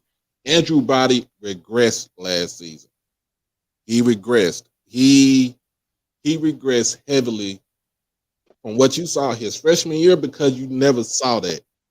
I don't think nobody in the SWAC, has seen that since Devontae and Kid K. That's was why. that regression due to That's his why. offensive line? And that's why you shouldn't put Texas Southern in the ranking. Because he regressed? Because of the team, as a whole, the team as a whole. Is Andrew Body a better quarterback than the Southern quarterback currently? We don't even know who our quarterback is. It's supposed to be the blood kid. It's supposed to be the blood kid. Nah, it's not set in stone yet. He's already said it. He's not listening. He said if they had a game tomorrow, it would be the blood kid. No, this is what Dooley said. If they was playing tomorrow, Blood would be the starter. That's all he said. But the decision is not set in stone. He didn't say, "Oh, this is our starting quarterback going into fall." He did not say that. He just said if we was going into a season at that time. Andrew Body better than Blood. But he did not pick a quarterback yet. Yeah, he's better than Blood. Like you said about Andrew Body going backwards. Also, the offensive coordination went backwards last year too. That's why they shouldn't be 7. But then too. Also, remember they could have backdoored themselves into the SWAC championship game too. All they had to do was beat A&M. All they had to do was beat A&M and make sure Andrew stay healthy. That was it. Well, that was it. Because everything fell it, but Coach Green, everything fell in place for Texas Southern to jump their happy ass to the SWAC championship. Southern, not Texas Southern. Southern. No, I'm talking about Texas Southern. Texas Southern could have went to the SWAC championship because they could have. They about to say they got the tiebreaker against you. I appreciate Texas Southern though. But and so I'm gonna send them some thank you roses. Hell, come on now. At 8, because of it's still Damon Wilson with Morgan State, because I think I want to say he's like Jesus trying to turn water into wine, but he was trying to turn nothing into something last season. He didn't have no recruiting class, none whatsoever last season. And he basically did what he did.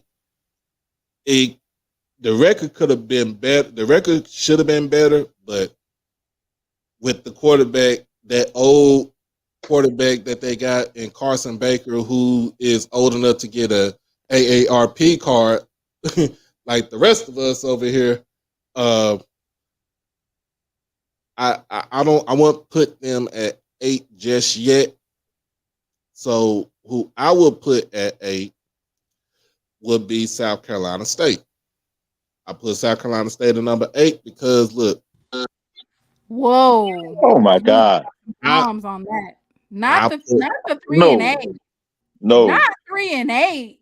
no, dog. No, put dog. I'm gonna tell you the reason why I put South Carolina State on there. It's Buddy Because of Pugh. Buddy Pugh.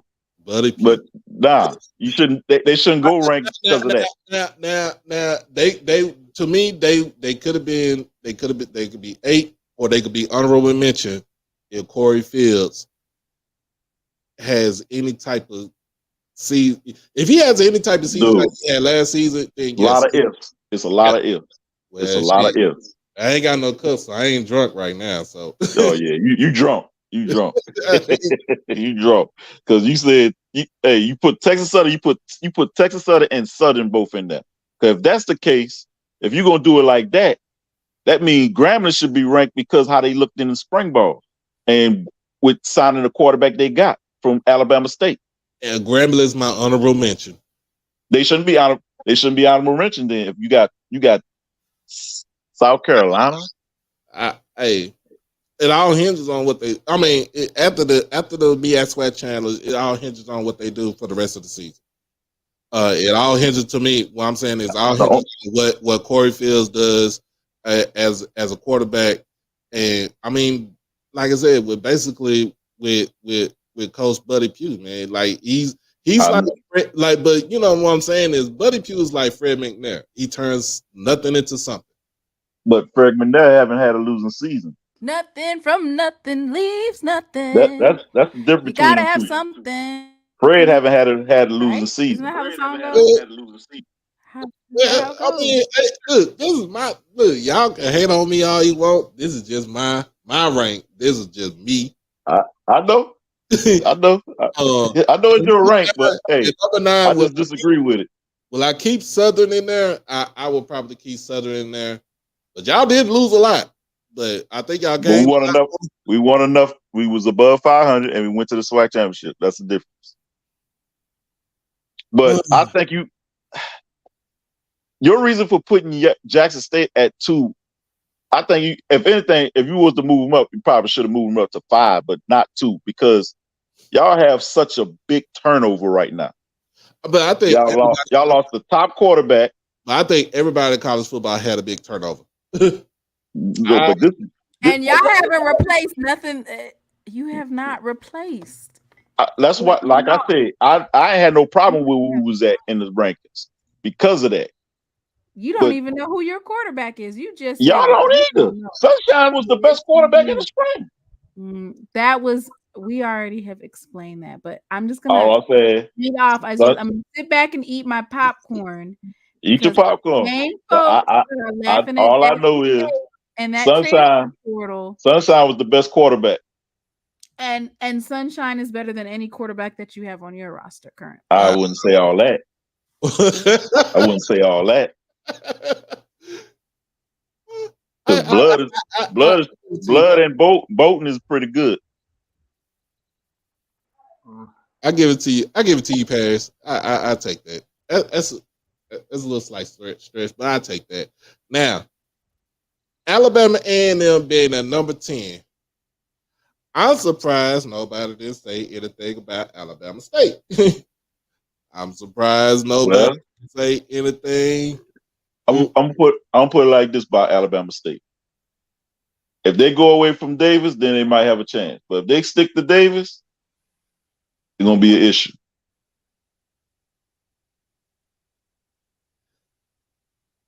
But I mean, I would put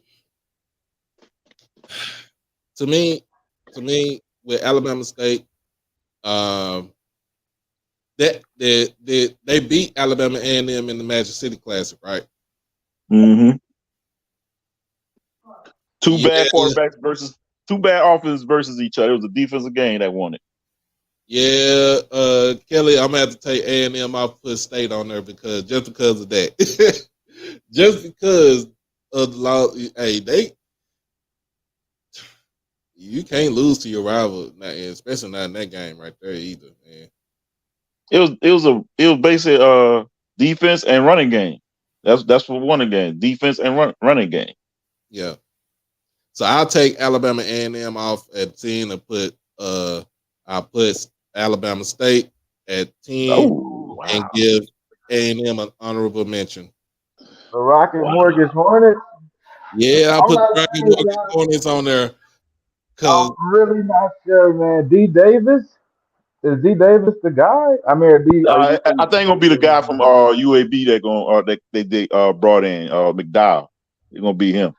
I don't see D Davis being the quarterback. Yeah, from what I'm hearing, it's gonna be McDowell. I don't see D Davis being the QB. They may have to use Davis as a gadget player. That's the best way to use it.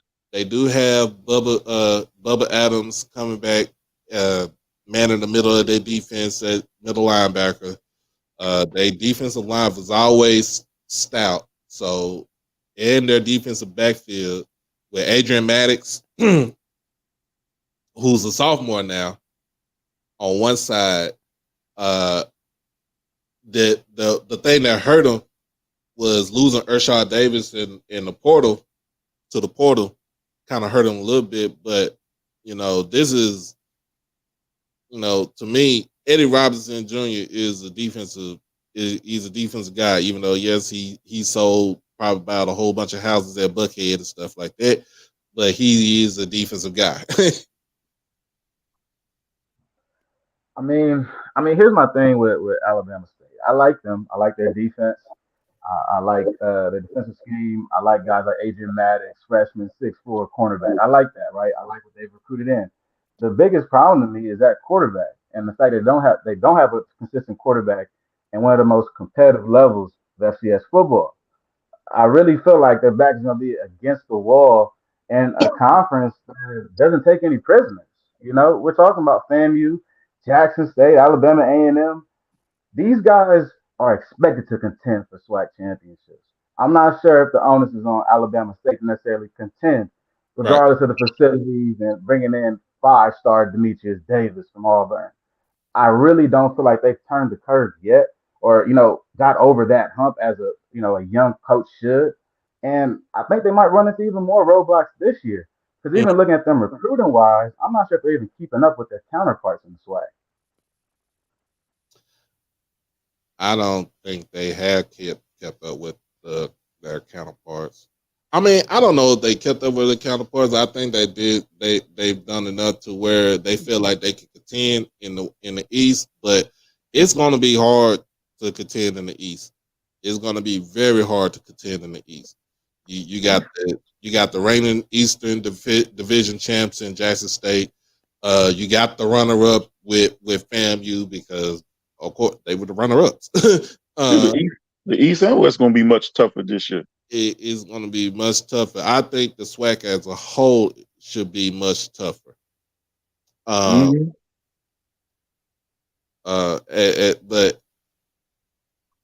But we shall see.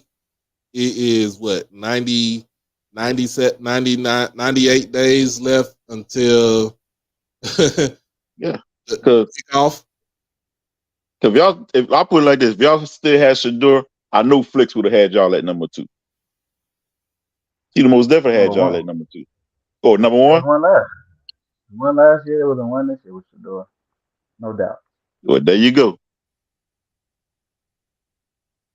Yeah. That's a big. Hey, that's the biggest loss that anybody that had a quarterback last year with Shador. I mean, I said that. I said that was the big. I said that was the biggest.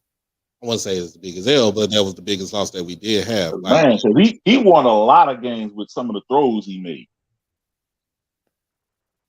That Archon game, that throw. Please tell us how great Jackson State was, Mr. Green, because you wasn't doing that last year. So please continue to highlight how great I'm just saying. I'm talking about Shador. I ain't talking about Jackson. I'm talking about Shador.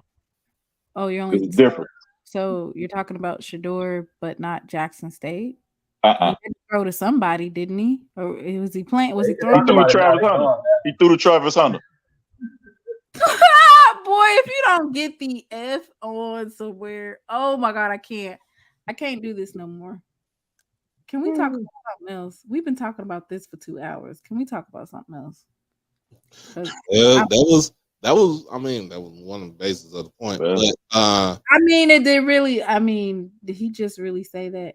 I don't. I think we should talk about something else, right? let me see. We got first of Because all, before we go to anything else, I want to give condolences to the late great Jim Brown.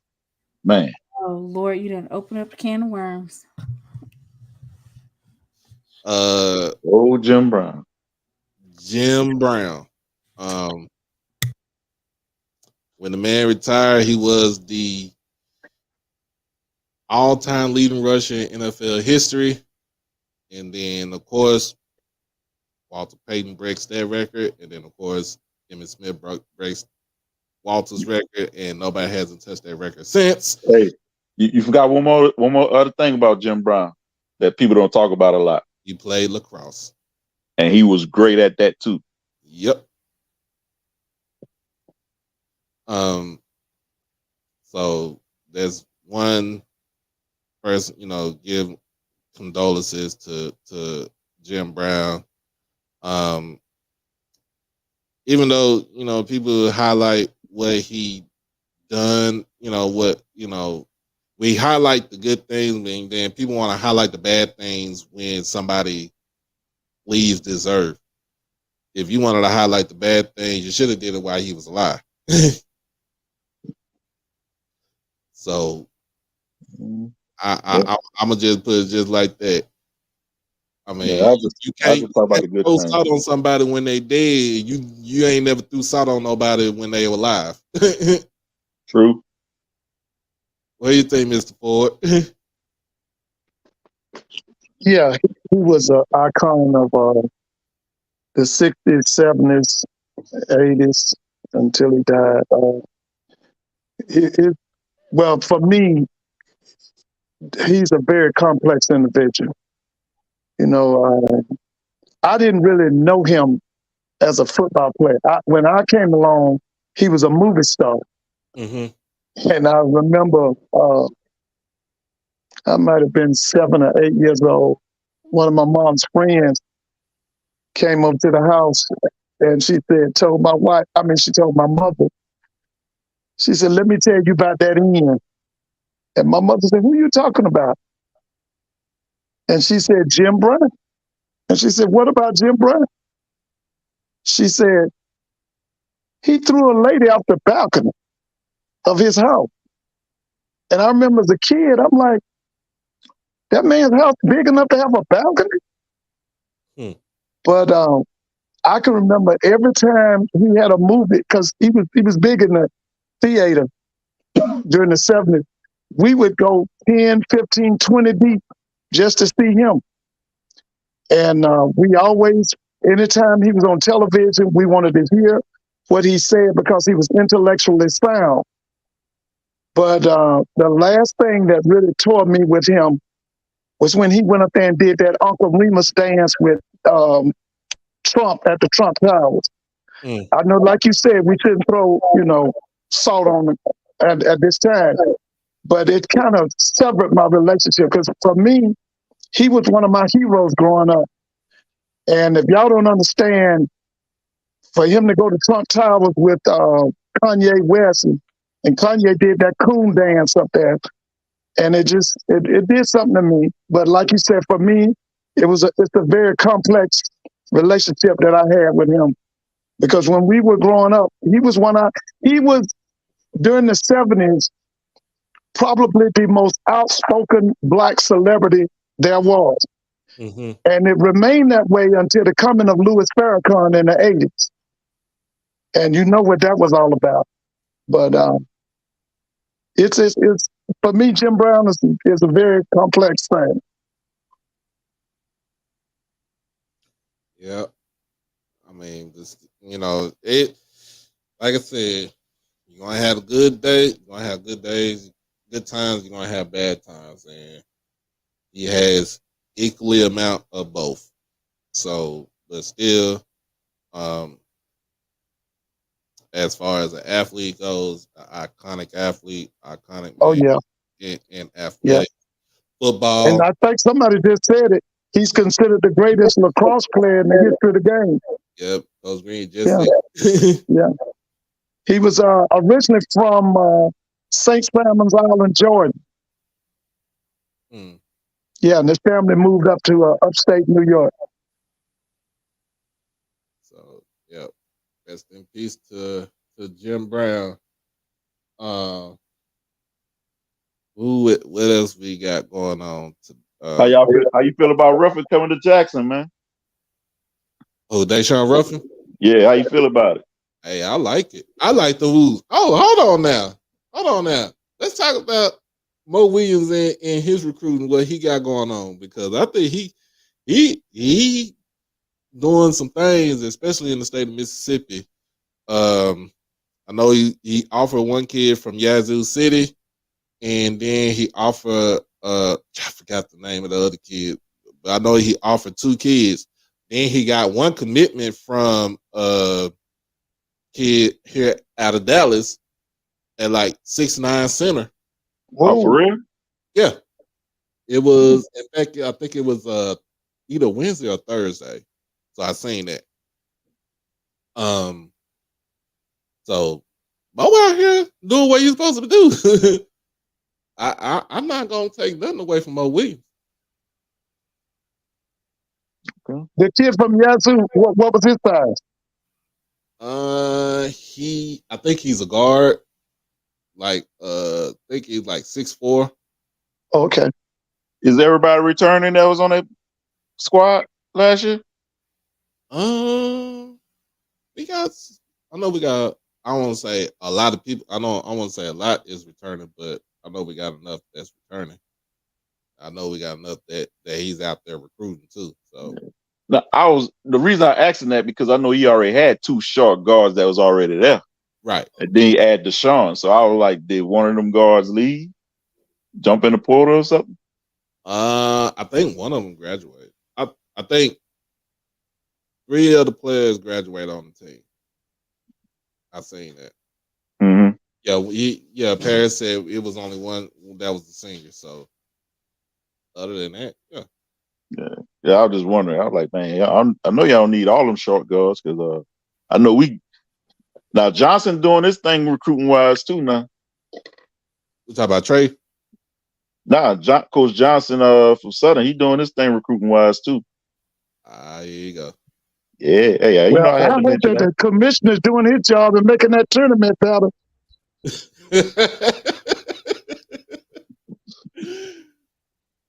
This sport ain't gonna let that go, man. 1,000 for the semi. Was it 1,000?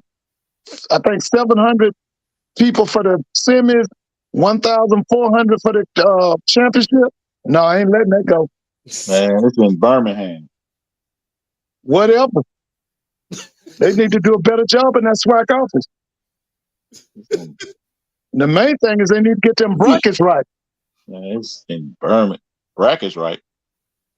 What you mean by that? They have a semifinal game at 2:00. Mm-hmm. That's stupid. Man. Hold up. It's 2 semifinals games, right? Yeah. So one at 2:00 and the other one at what? 4? No, one's at I think it's 7 or 8. 7 or The 8. brackets are just messed up. All they got to do is copy the CIAA. They don't have to recreate the wheel. It's ridiculous. There should be no semifinal game men's before 7:00.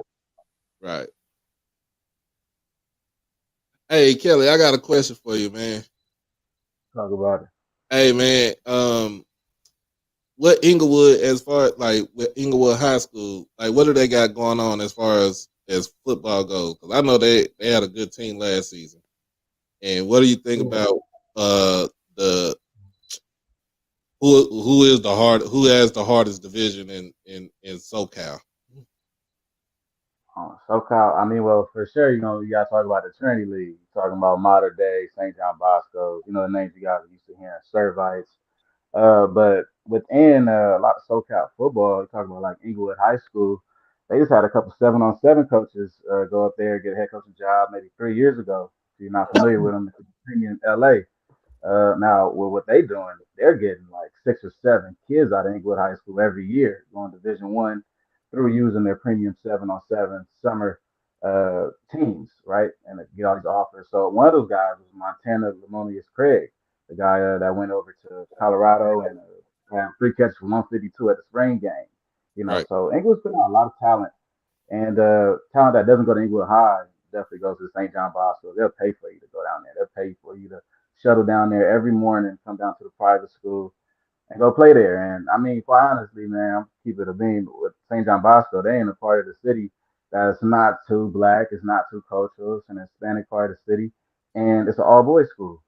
It's an all boys school for 1,100 kids, not next to no other black school. You know what I mean? So it's straight football, and it's kind of becoming a little closer to like the shades of IMG Academy type of stuff now. To be honest.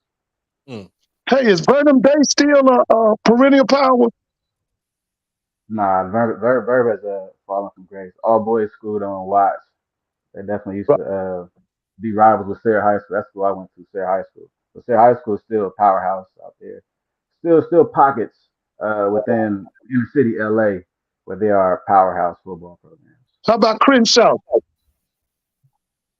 Crenshaw barely had a football team. Their enrollment is super low this year. Uh, Crenshaw used to be a school that used to hold around 2,000 kids. They're down to Right. around 400 kids right now. There's Wow. other magnet schools that are being created and charter schools being created in the same area that's pulling from their student pool. So they're really low. They have a big college like campus with only 400 students now. So their football team is suffering because of it. They didn't have a JV team. They only had about 30 players this year. And is that the same thing with Carson, Banning, and Dorsey? They got the same problem? Well, they're holding on a little bit better. Dorsey, those schools are actually far enough away from Crenshaw to where they're taking kids from different areas. Because like Carson and Banning are in more of the South Bay. They're much southern from Los Angeles, more in the South Bay area. Torrance, El Segundo. They're able to still pull kids from the South Bay area.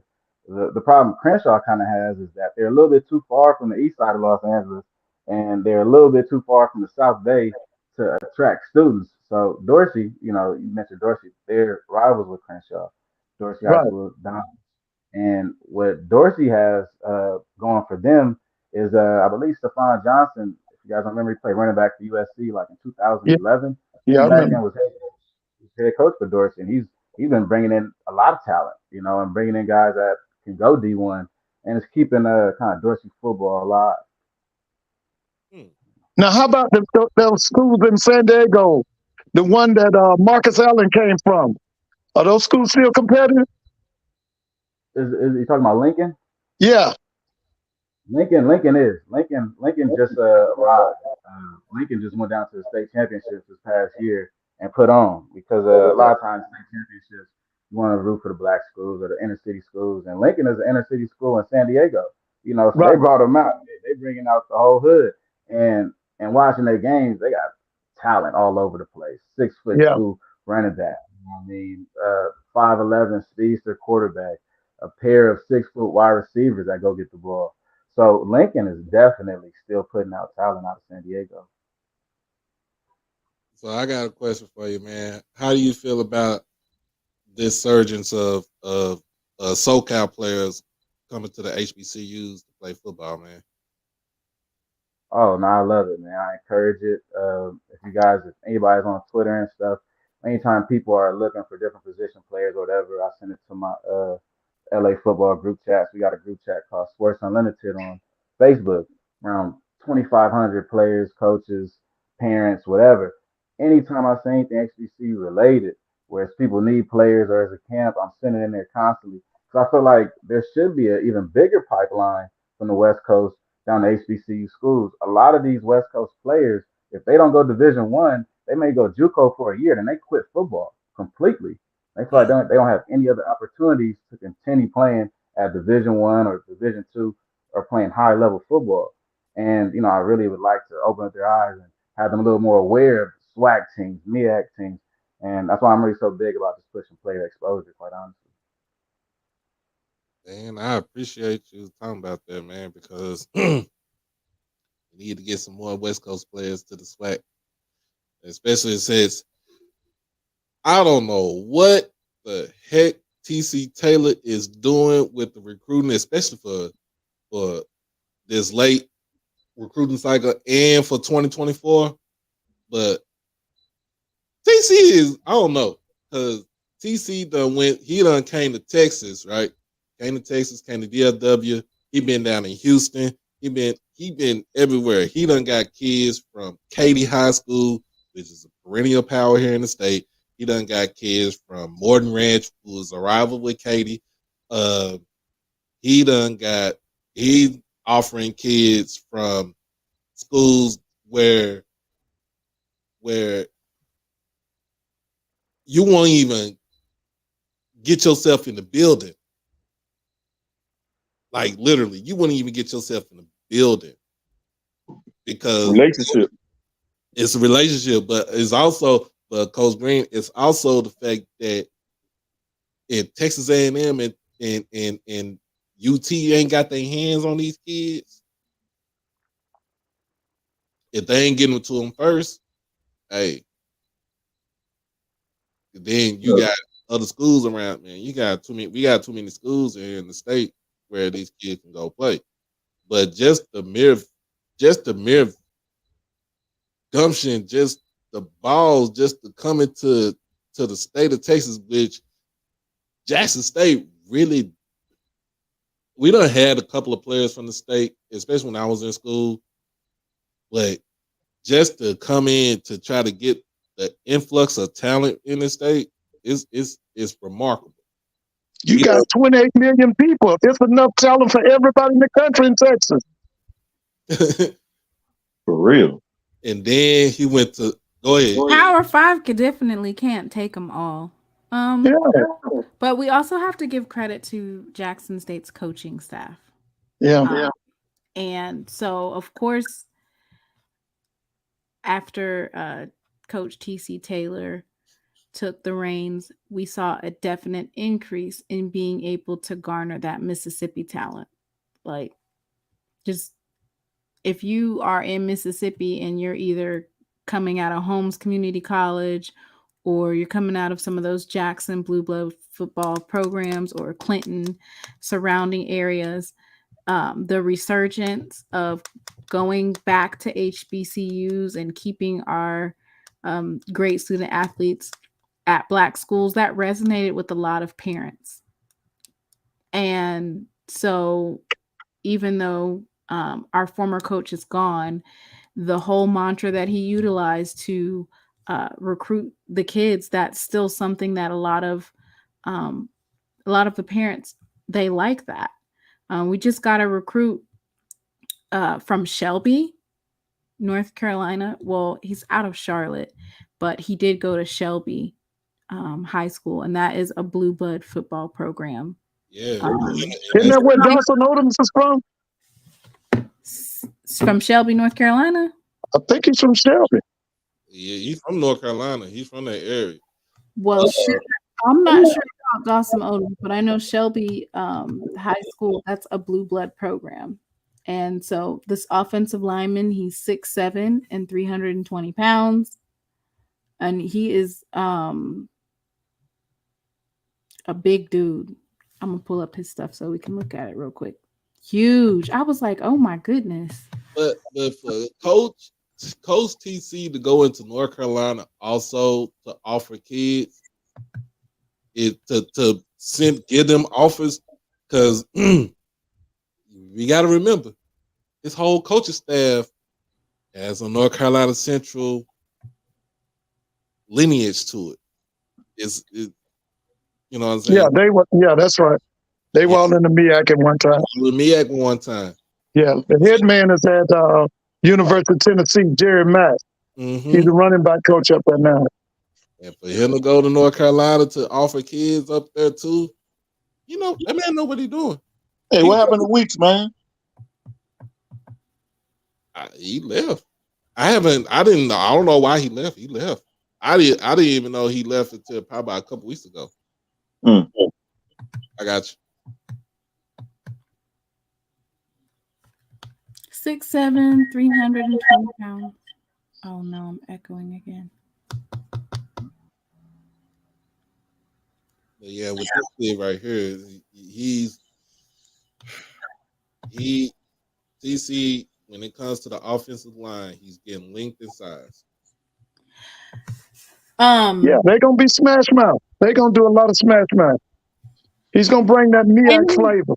He's doing like the run blocking. 6'7", 320, 5 for 4 offensive tackle, flexible and can run. They got on good side. I mean, That's good size right there. You know what he's doing? Yeah, they're gonna be smash mouth. He know what They're gonna smash mouth and they're gonna quick strike you. Yep. And he had a lot of offers too. Or, so it's good to see that we were able to acquire offensive linemen. One thing that I did, somebody was talking about footwork. But one thing that I wanted to talk about was he graduated from high school in 2021 during COVID. Mm-hmm. And so I think maybe his recruitment, like there was a lot of high schoolers that during that COVID season. Yeah, not really.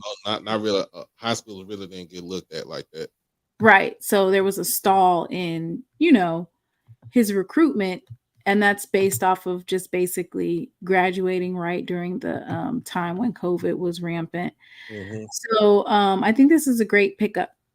I'm excited. And then we also got a 6'4" wide receiver that happened probably right before the show started. We got a 6'4" wide receiver as well. Yeah, he's from he was coming out of Portland State University. 6'2". 6'2". Who's 6'2"? Portland. What are you talking about? We wide receiver from Portland. The wide receiver from Portland State. No, the wide receiver that we received is 6'4", 210 pounds. Yeah, he's 6'4". So yeah, there you go. From Portland State. Yeah. He from Inglewood. Where are you from? Pasadena? No, he's from San Diego. I said Diego. But one thing I will say about Portland State, I had a couple other homies that went to Portland State. Their coaches sending people their walking papers, and that's kind of what I alluded to earlier when talking about like when we got big roster flips or when a coach leaves. At Portland State right now, like they let go of like maybe 4 or 5 different wide receivers. Like sent them their papers like we're not gonna renew your scholarship, this and that, whatever, whoop-de-whoop, and sent them on. So there's plenty of other programs that this has happened to throughout FBS and FCS, and I think Portland State's another example of that. They have like maybe 3 or 4 guys that just hopped into the portal not too long ago. You remember Miles Davis and June Jones? Yeah. Miles Davis supposedly created that 4 wide. And June Jones was the run and shoot. So Miles Davis was the originator. He started at Portland State. Yeah, June Jones was his quarterback. Yeah. So yeah, it's good to have the big body as a wide receiver, 6'4", 210. Especially when it comes to the red zone. Jump balls galore with this guy right here. I gotta watch some more video on him, see what he does as far as with his footwork, mechanics, catch radius. So we're gonna get into that. The biggest thing I did look at, I seen right before this weekend was Jacobian.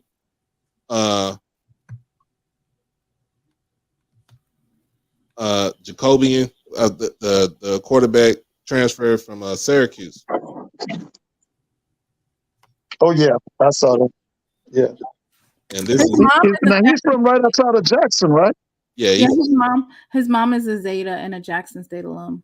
Mm-hmm. Yeah.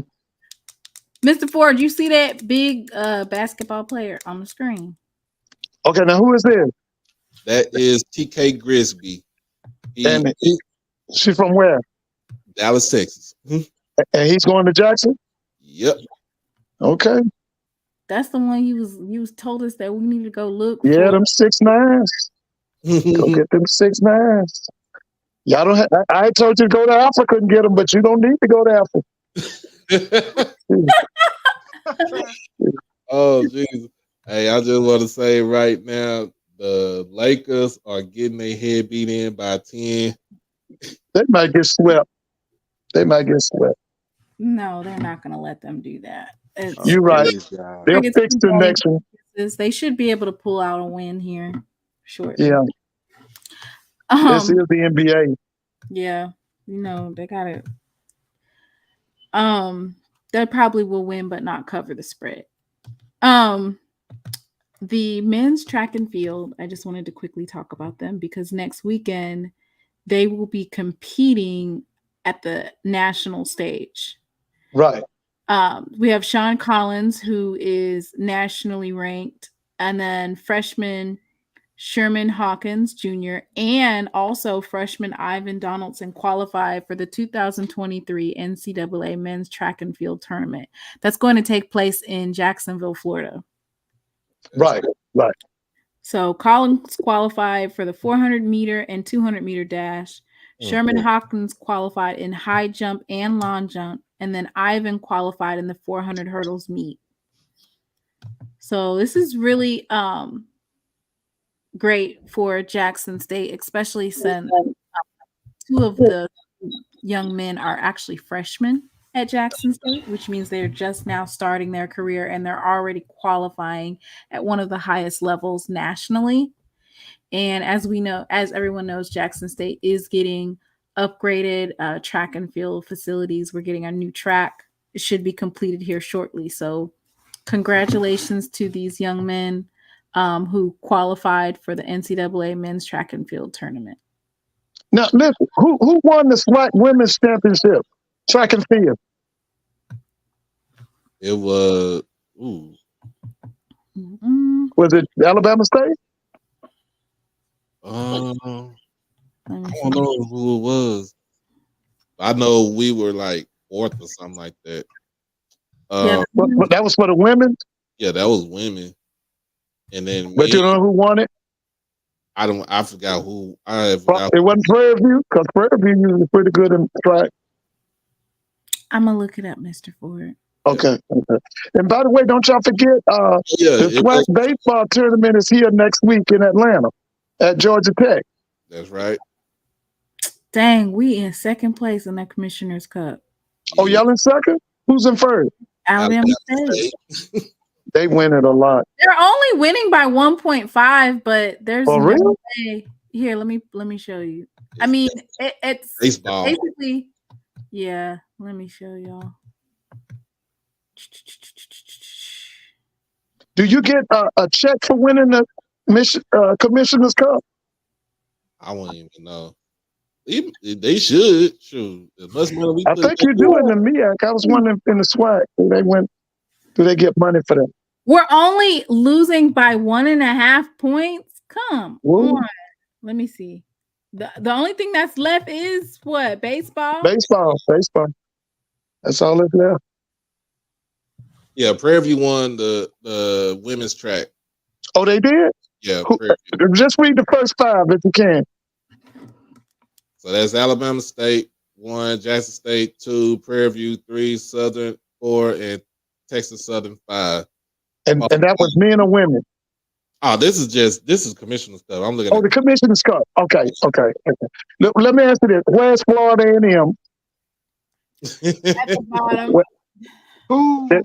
At the what bottom. Are they? Non-existent, no.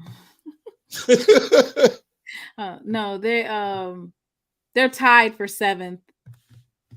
And so Coach Green asked me something about the AD, right? But they tied for 7th. Well, I will say this: Valley AD making noise, especially with football. Oh yeah, I'm doing some things too. They just acquired the Ja Morant's sister. Yeah, I saw that. On the women's team. So the AD is making some noise. Hey, did he get suspended? Did he get suspended for a second time? No, Ja ain't got suspended yet. They still in the talks about that. But Okay. to me, like I said, he just needs to sit his happy tail down somewhere and just chill and just focus on basketball. We talked about this. We talked about this over the weekend. Yeah. But he just needs to chill because I'm gonna tell you, I'm gonna be real honest with you. Before you can say this, you can test, you can agree to this. Kelly, you can agree to this. If David Stern was still alive and he put away with some of that stuff like that, that man would be suspended. He wouldn't even be in the league right now. Yeah. My thing is, do you think he's going to go as far as Michael Vick? You think they have to eventually lock him up and all of that? Nah. Because the difference between, and I'm gonna say it like this: if people always say that, because he didn't break a law, he never broken a law. It was just the sheer stupidity of you getting caught on Instagram again flashing a gun. Right. You already got yourself in trouble flashing a gun on Instagram. Okay? His friends shouldn't even have their phones out. If it's a no phone zone. The same way any other celebrity, like you'll never catch people recording Beyonce, or there's certain types of people you will not catch them. T.I., there's a reason why T.I. confiscates everybody's phone before they enter into whatever mansion party they have. You cannot have your phones out. Like, basically, he just needs to not be around people with their phones out. It's not like his homeboy, as soon as he saw it, he put his phone down. He shouldn't have had his phone at all. But you gotta understand too. It's your friend. You know who your friend is. Why do you have to put him on your live? Like, hey, I'm here with John Morant, and he knew he had that gun in the car. He knew he had it in the car. But my thing is too. Once he put the phone down, he's like, man, why? He should have been looking to his home, looking to John like. Shouldn't have even had the phone out. But you can't say he should not have had the phone out, because you got to realize dudes ain't like 23, 24 years old. They young. I'm not saying it. I'm not saying that's like you ain't been around somebody before. That's John Morant. But why do you have to show all of your 111 followers that you're hanging with John Morant? Like, I feel like it's some fault on both sides, a friend and job. But kind of like what Doc was saying, the young culture is getting on live. These kids will get on live when they walking down to McDonald's. They get on live for anything to go talk to two homies. So it kind of is dangerous. It's also dangerous because John Morant is worth millions of dollars, and we've seen how getting on live, posting your location, how dangerous that can be for millionaires. Pop Smokes was killed. Right. The rapper was recently killed for posting a picture to let people, oh, they're young. It's not an excuse. Like, you don't need to be posting his location, period, because he's a millionaire. You don't need to be riding around like, oh, he's riding around with him. I just seen him at the store. Like, it's just dangerous. So for me, it's clout chasing. You only have 111 followers. You want to show people you're with John Morant, but it's also very, very dangerous. And probably why John Morant might have said, oh, I'm this, that, and the third, because I'm strapped. Because a lot of times people are moving with their friends and they don't have security, which he was in the car with people. He did not have a security guard. They were just, like you said, regular 22-year-olds. It's very dangerous. Yeah. I understand it now, when you come to it saying like, okay, telling people where your location is because of the fact that what happened with other celebrities and stuff like that, that either they got shot at or they lost murder. Yeah. So especially in that rap game. Yeah, and I understand that. But like people was telling me like the difference between, they're like, well, he didn't do anything. I said, you can't compare when Gil pulled the gun out with the Wiz. I said the difference between that is John's in a car. He ain't on NBA property. Gilbert Arenas was in the whatever the arena is called in DC, and had the guns in there. Him, Javaris credited. Gilbert could have got a way worse penalty than what most people think, because he got 50 games. He could have got a penalty where he could have got a penalty where, like with Ron Artest, with the Malice in the Palace, like get suspended for the rest of the whole season. But I'm gonna say it like this: when he meets up with the commissioner, I feel like the commissioner gonna give him like at least 30 games. I feel like moving forward, he doesn't need to be around none of the people that he's hanging out with. I don't care. Right.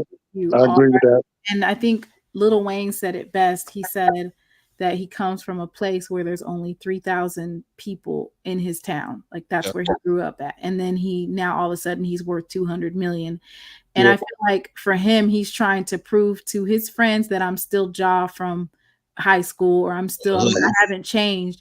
And in reality, he doesn't have anybody in his ear letting him know, like, those places that you were going and the people you were hanging out with, you have to separate yourself. And it's not like some friends, which when you bring friends along, they start their own venture businesses or they're adding something to you. These are people that literally, the riding around in the car all day, that's the same stuff that they do. So you're around people who are getting you in a position where you're going to be just like them. Right. Riding in the car doing Egg done said something. Egg done brought out a can of worms right here.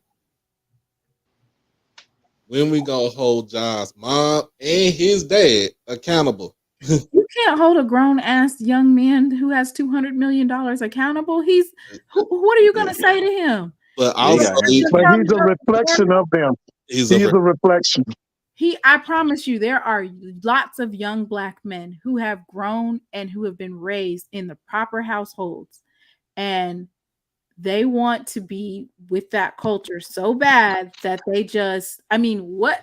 He came from a 2-parent household and y'all are still trying to blame the mom? Like, let's be for real. No, I'm just saying he's a reflection of them. He's not. They raised that. Kids make their own choices, especially when they're that age. But see, here's the thing, though. Doc, are you really saying that at 22, that everything that your mom said, that it was in your head? The only difference is it's not publicized. I'm thinking most people in the chat at 21, 20, 19, 22 have done things that were not reflections of what their parents and brought them up doing. And my mama grilled the out of me. She grilled me. And just I'm just saying, I come from a different era. But what I'm saying is, so it's a story that Ja, his mother, I think, was somewhere and she got into an argument. So instead of his mom calling her husband, she calls. Well, how do you know? How do you know she didn't call her husband? Because they had already said the story. The story was already out. This is coming from people that stays in Memphis. They said Ja came in with 10 of his homeboys was trying to fight the person. That's what I'm saying is that was just what Mr. Ford said. That's the reflection of your people. Well, from what Lil Wayne said, they grew up in a town that was 3,000 people, and apparently the gun, like they're saying, you wasn't raised like that. And the gun culture, they were like, you don't really know how he was raised. But another thing too is, I don't know. Another thing too is his dad, needs to sit his son down. It don't matter it don't matter. The money don't matter when it comes to your kids. I'm just trying to figure out, what are you going to tell a man who makes $200 million, who bought your house, who pays your bills? What are you going to say to him? But what I'm saying is, this is what I'm saying. I'm your dad. But what I'm saying is, as a father,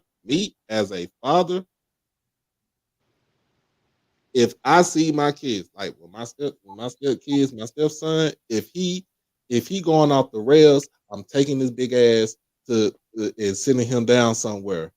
Because I'm gonna say it like this: you are a reflection of me. You are a reflection of your mother. We did not raise you to be this way. So what I'm saying is, as a father, his father need to sit his son down, because now it's not about how much money you making, it's not about your house or nothing like that.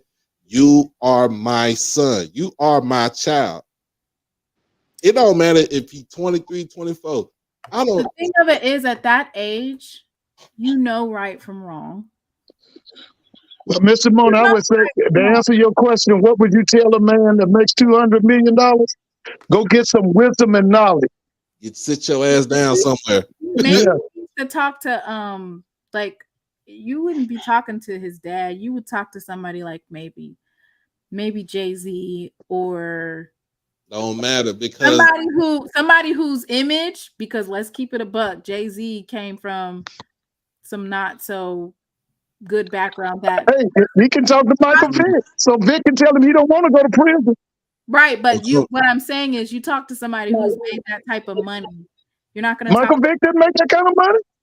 No, I'm saying you don't talk to your dad who you're paying his bills. You need to talk to somebody who, like Jay-Z, because I promise you, 90% of the people who grew up during our era, or those artists, or if they would have had the level of scrutiny that Ja Morant he has on him, there'd be a lot of people canceled. But I'm gonna say it just like this. You can't tell. I'm gonna say it like this. I give perfect example. You don't hear nothing about Jason Tatum getting in trouble, because why? His mother would dig in his ass because she don't play that stuff. His dad would dig in his ass because he don't play that stuff. What I'm saying is, he's not that type of person. Like, maybe he doesn't. Yeah, but I'm saying is, he's not that type of person, but you don't know what type of person he is. What I'm saying is, if it ever got to that point, his parents are going to sit him down. No matter how much money that you make, your parents are still your parents. It don't matter. I don't care if I'm a millionaire and my mom, and I pay all my mom's bill. If my mom tell me to sit my ass down somewhere, I'm gonna listen to my mother. Well, maybe because the simple fact that us growing up, my mother put the fear of God in me. My mother she said these famous words, and we all heard them. I brought you into this world. I take your ass out, and I'm gonna leave it just like it is. She had, like, my mom has literally threatened me with my own life to get me straight. I even said the famous word, I am happy that my mama whooped my ass out of the penitentiary. Amen. They also said that Ja Morant might have some substance abuse issues that he's dealing with. Does. He drinks a lot. Once again, if you have somebody, regardless of if you're 22, 19, or 40, and you have a substance abuse problem, the only person that can get you out of that is you. You cannot force somebody to listen to you, or, I mean, being addicted to alcohol, that's not something that. No, it's not. No, it's nothing. Nothing that you can. It's nothing to be played with either. So, if he's having substance abuse issues, then maybe he needs to go to rehab. But once again, some of those things that you're saying, it's not on a parent. Might need to be in therapy, figure out what type of trauma it is. What is it that is making you drink like that or have that type of behavior? But at the end of the day, if we sit up here at a man being 22 years old and we talk about parenting, it's almost like a scapegoat. At the end of the day, Ja Morant has to want for Ja Morant, and his behavior has to be corrected by himself. It's nothing that his parents can do at this time. They've raised him. He has to make his own sound choices. There's nothing that they could say to him different from how they raised him that's going to change unless he wants to change himself. Yeah, I mean, this would be Especially since he was, I mean, you see him, he's in the strip clubs. Like, I'm pretty sure his parents didn't raise him to be like that, but that's what type of stuff he likes doing. Going, spending money. You know, he's into that NBA young boy lifestyle. Like, he likes everything that NBA young boy represents, even though he's worth 200 million and he can pledge his own path to where people will be like, I want to be like Ja Morant, like with the gritty. Everybody was following after Ja when he was doing that. Instead of him being an icon in that sense, he's chose a different path. But there's nothing that his parents can do at this point. It's on Ja to fix Ja. Well, we can all agree to disagree. But I mean, that will make the show. That will make our show. You know what I'm saying? Watchable and people want to listen to. You know. But hey, Kelly, man, I appreciate you for jumping on, man. We're gonna have to do some collaborations coming on down the line. Are you gonna you have to fix them rankings? I hope he does a weekly one. After week 2, week 3, week 4, I hope he does weekly ratings because baby fam, you need to be out the top 10. ASAP. Yeah, and I'll go through it during the week too. I'll team up with my guys at Draft HBCU. We'll probably be dropping our weekly top 10 poll. I know Dr. Cavill does his top 10 poll too. I'm sure Jackson State will be much higher than 7. It's, this is none but May rankings. Doc, I appreciate you. SheLovesThee, I appreciate you for letting me be on the show tonight. I watch you guys on the weekends all the time. It's always a pleasure to be involved in it. And I thank you, man. We're gonna do some collaboration, man. When you gonna come to your first swag, your swag game, man? It's probably gonna be that Swag MEAC challenge. I gotta make it happen. So you gonna come to Atlanta? Yep. Down at Park City. You gotta come to Atlanta. We gotta get to a homecoming game. So we gotta get you to a Jackson State homecoming game, and then we gotta get you to the Soul Bowl, man. So we gotta get you to come down. You gotta get you to come on to the South, man. Gotta get you to come to the South. But I know I'm probably gonna. I don't know. I'm probably gonna be in LA sometime before football season start up. The missus, she from South Central, man. She from off Figueroa. Just hit me up. We going to Earl's Hot Dog. Earl's Hot Dog. I'm gonna ask her about that. I'm gonna ask her about that. She gonna tell me what it is. For sure. Man, thank you, man. Oh, tell people where they can find you at, bro. Oh yeah, I'm on Twitter at Kelly Flicks with 2 S's. Just started a YouTube channel. We almost to 100 subscribers. It's at HBCU Flicks. Go ahead, tap in every Monday. Drop a 30-minute football show, strictly based around HBCU football, Division I, Division II level, even NAIA. Tap in with us, and then also I'm on Instagram with most of my podcast stuff on Lace Up Pod Clips. Instagram, check out the clips. We do HBCU content. I post more lists on there along with my actual profile. Listen, how many games, young man? How many games Colorado gonna win next year? Oh, probably about 4. That's what I figure. Pac-12 ain't no joke, man. Hey, man, I appreciate you, bro. You have a good one, man. Yeah, peace. All right. Well, Lakers lost, so I hope they don't get swept. Hopefully the NBA will fix the next game. I hope they dog the Lakers just like they did the 76ers and just like they did all the other teams. They need to fire the coach just like they did Doc Rivers. I want to hear all. You want him?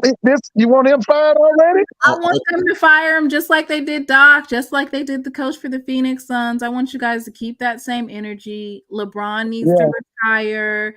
Their team is trash. They've had way too much talent. Like, I want it to be the same level of scrutiny. Oh, they gonna fire Darvin. Doc deserved to be fired because that's 3 times in a row that you went to the conference semifinals. At least he went to the finals. The Hornets is just sorry. Like, I could name. And how about the Sixers traded Jimmy Butler? I could name 15 teams that are sorry and they still have the same coach. And he got a raw deal too. I'm gonna say this. You are right about Monty Williams for Phoenix. He got a raw deal. He should have never been fired. You have a Yeah, they traded away the whole bench to get Kevin Durant, right? Yep. That wasn't on, and that should not be on Monty Williams. That should be on. Yeah, and that Aiden kid didn't do nothing. LeBron James has been trying to build a team for how long? How many years does he keep trying to build this super team and he still loses? Look, He has 20 years in now. How many years he got in? 20. Look, I just want them to keep that same energy. Like, that's the hypocrisy of stuff. So when they're talking about it, they're not going to dog the Lakers the same way they do the 76ers, or telling us that James Harden needs to retire. Dwight Howard needs to get on live again, and the same way he's trying to tell all the other players to come to Taiwan, he needs to tell LeBron James to come on over to Taiwan. LeBron ain't going nowhere. LeBron trying to play with Bronny. LeBron trying to play with Bronny. Yeah, all the same. They will talk mess all day long about the 76ers. They'll talk about Doc Rivers, but at least he's making it to the finals. But like, making it to the conference finals is better than how many other teams who didn't make it at all. Yes, but the Sixers looked terrible last Sunday now. And then, they look terrible. Not only did he do it with the Sixers, he did it with the Clippers. Boston. Yeah. He has a track record of choking at the worst moments. The only time he didn't choke is when they assembled the original big three. Yeah. AG and Kevin Garnett, Paul Pierce, Ray Allen. So is LeBron choking right now, being 0-3? No, LeBron is just old. He's 38. He ain't got nothing left in the tank. Are there Lakers choking? He don't have a team around here. He got to worry about if AD gone. He got to worry about AD gonna be. It's gonna be up. See, this is what I don't like. It's like the discounting of LeBron, and he didn't have this. He don't. Anybody that LeBron wants on his team, he gets on his team, and it still don't work. What was the excuse? What? As far as what? With LeBron? Yeah. What's the excuse now? He don't have the team. The team that he got now, they should not even been in the playoffs. They shouldn't. They overachieved. Right. Players do. You think Doc Rivers can make Embiid and Harden play? That's not his fault. Harden's washed up. You keep on saying the coach. You act like the coach. But the thing is, the players are not going to be the scapegoat. That coach is going to be the scapegoat. Harden wants to go back to Houston. So he'll need to go down with them. Yeah, like LeBron, whenever he loses, it's always like now that he's 0-3, all the LeBron fans have excuses. I've never seen so many excuses. I'm not a LeBron before the start of the series, y'all thought he was gonna win. I'm not a LeBron fan, but I'm gonna say I am. Denver. I'm not a Lakers hater. I'm an equal opportunity to keep that same energy type of player. Like when I watch games, like for instance, the Golden State Warriors, who I feel like they have probably the best all-around team. But they don't have no bench. They got to get that bench right. They shouldn't have traded that Weissman team. I feel like Draymond, he is, he messed up the team's chemistry, and then it's time for him to go. Yeah, he did. When he slugged that guy, you're right. Right, yeah. Bronny, what's that guy's name? Jordan Poole, right? Y'all just knew. The Lakers just knew they was finna just tear on through. That team is just way much better. And Jokic is a dog. And they're young. All them guys are young. Jokic is a dog. I'm like, yes, he is. And there's no solution to that man right there. He looks like them big Russian boxers. You remember them Russian boxers that look like? Yeah. He looks just like them. Oh, Mr. Ford said he looked like Ivan Drago. Yeah, he looked like them big Russian boxers. Somebody said they need to clone LeBron so he can give us 10 more years. Somebody said they need to clone LeBron so they can give us 10 more years. Yeah, you know, y'all say y'all ain't no fan of LeBron. I am. I Kobe think he's the had greatest trash, ever. and he went 3 times with 2 championships. Kobe, well, It was, but with Kobe, he had to prove that he can do it without Shaq. He had to prove it, And he did it, right? He did it. He did it. Yeah. He did it. The reason why he did it, I mean, when they brought in Paul Gasol, yeah, when they traded one Gasol brother for the other, yeah, I remember. That kind of put the team over the top. And that Lamar, what was Lamar's name? Lamar Odom. Lamar Odom. They brought that crew in. Jordan Farmer. Mm-hmm. Oh, yeah. Ariza. Matt Barnes. Yeah. Matt Barnes. Yeah, I remember them. But I said just like this. It might be time for LeBron to hang it up. We need to keep the same energy. It might be time for LeBron. Hang it up, flat screen. But you know what I'm saying? That man ain't gonna do. He gonna do what he got to do. How many years he got left on the contract? Shoot, he got 1 more year. 1 more year, okay.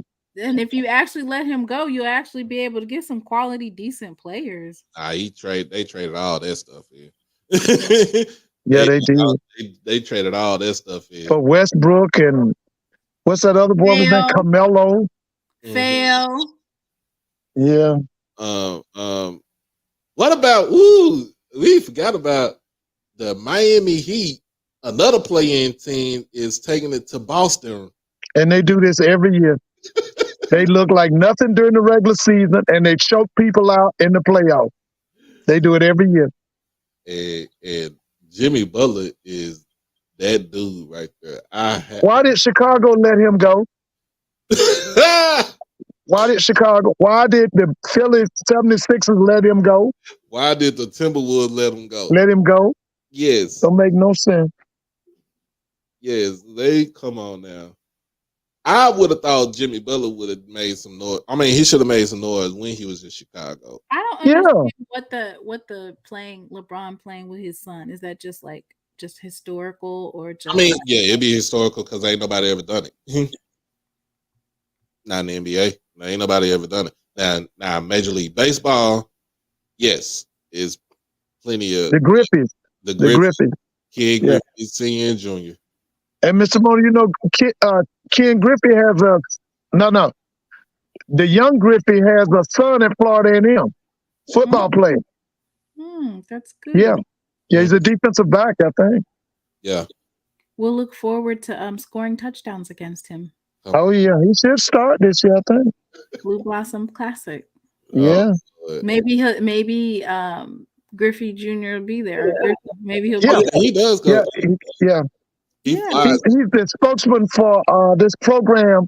They're trying to get inner city youth to play baseball because Black people, we've given up baseball. I think it's kind of like the Major League Baseball also kind of shut Black players out, and I do see them. Yeah. Solely. Yeah, we went from solely, but 13% in the 80s to like 3% now. They really do. There's Mr. Campbell. I'm about to get on. Mr. Campbell. Mr. Campbell, don't y'all need a new boys basketball coach and a new girls coach?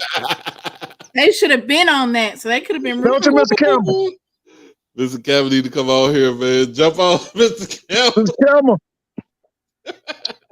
Come on here and make some excuses for FAMU athletics. Please. Let me see what I gotta go talk. I want to get Jonah Little. I'm sorry, from Mississippi Valley. He's the transfer from Cincinnati. Let's see if I can get him on the show. Not tonight. I ain't saying tonight. I'm talking about. Oh, I was going to say, huh? You gonna pull him up now? Oh, me.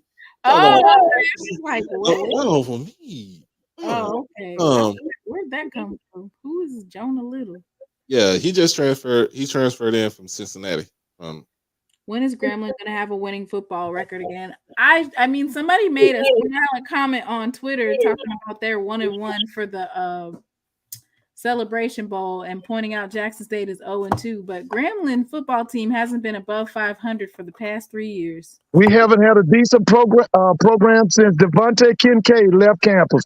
I think they were 4-7, 3-8, 0-4. They got that other coach fired. What was his name? Bobs. They got Lee. I mean, his dad's name Lee, but they got him fired. Yeah, they got. It's Devontae Kincaid left, and then Dooley left.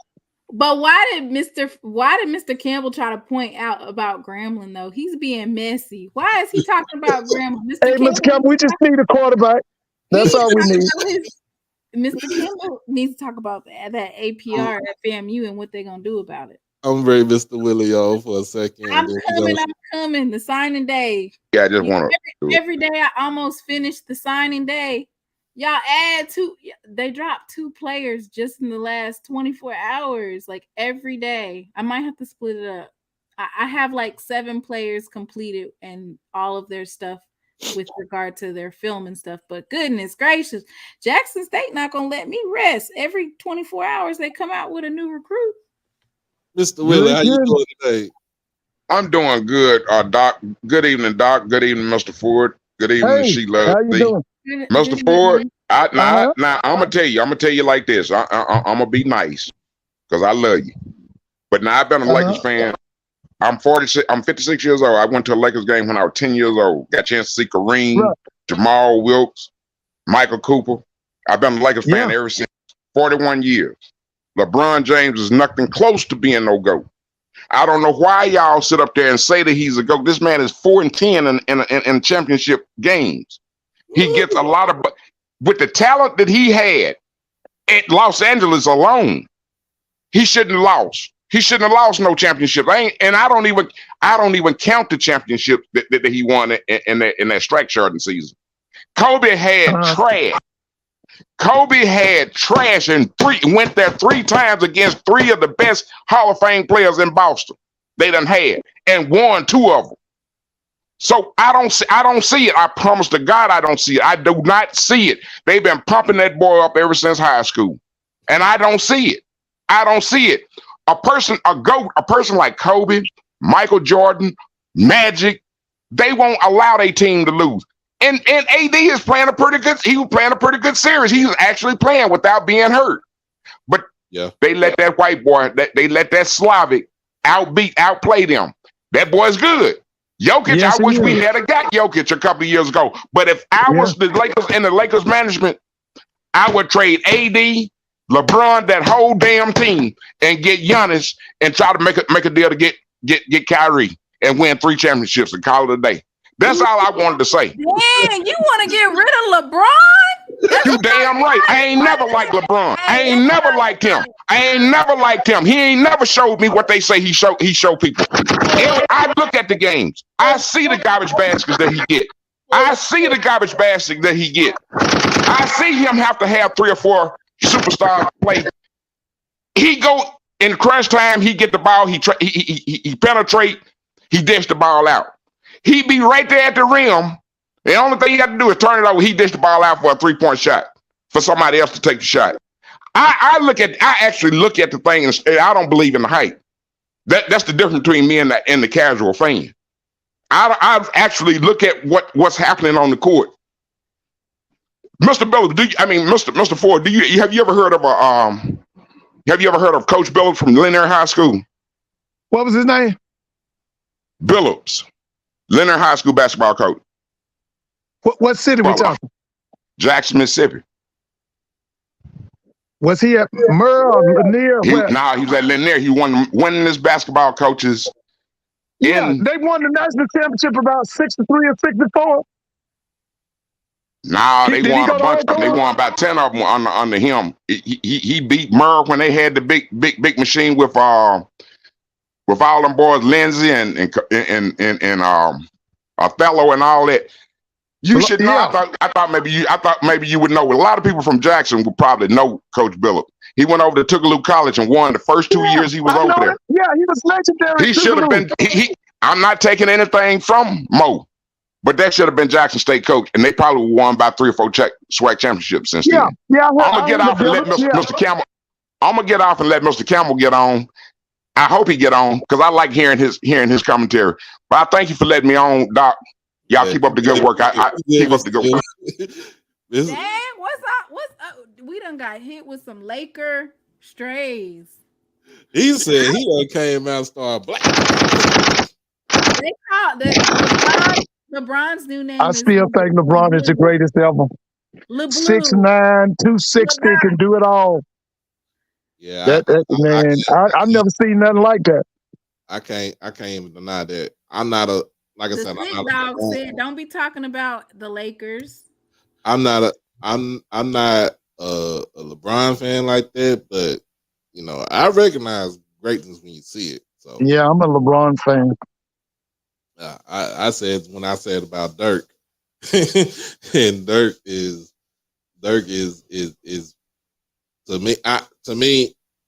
I ain't saying he is the GOAT, but Dirk was my GOAT. You know what I'm saying? Being the fact that hell, we pretty much almost in the same age. And sometimes, Doc, I think we forget Wilt Chamberlain. Them we forget Wilt Chamberlain, Bill Russell, Kareem Abdul-Jabbar, Jerry West. We forget them guys. Yeah. Mr. Campbell can talk about how Alabama A&M is going to kick FAMU's behind in November. Wow. And don't forget, Mr. Campbell, talk about how y'all don't care about one sport. You're losing in everything but football. Why are y'all trying to put Mr. Campbell No, your baseball is good, though. I'm about to say baseball is good. Yeah, baseball is good. They're going to be here in Atlanta next week. The SWAC tournament over at Georgia Tech. Oh, yeah. Well. Now Jackson's baseball team, are they number one? We kind of middle of the pack right now in the East. Oh, okay. Who's the number one team? Shoot, I think Alabama State. Yeah, they're pretty good in baseball. Yeah.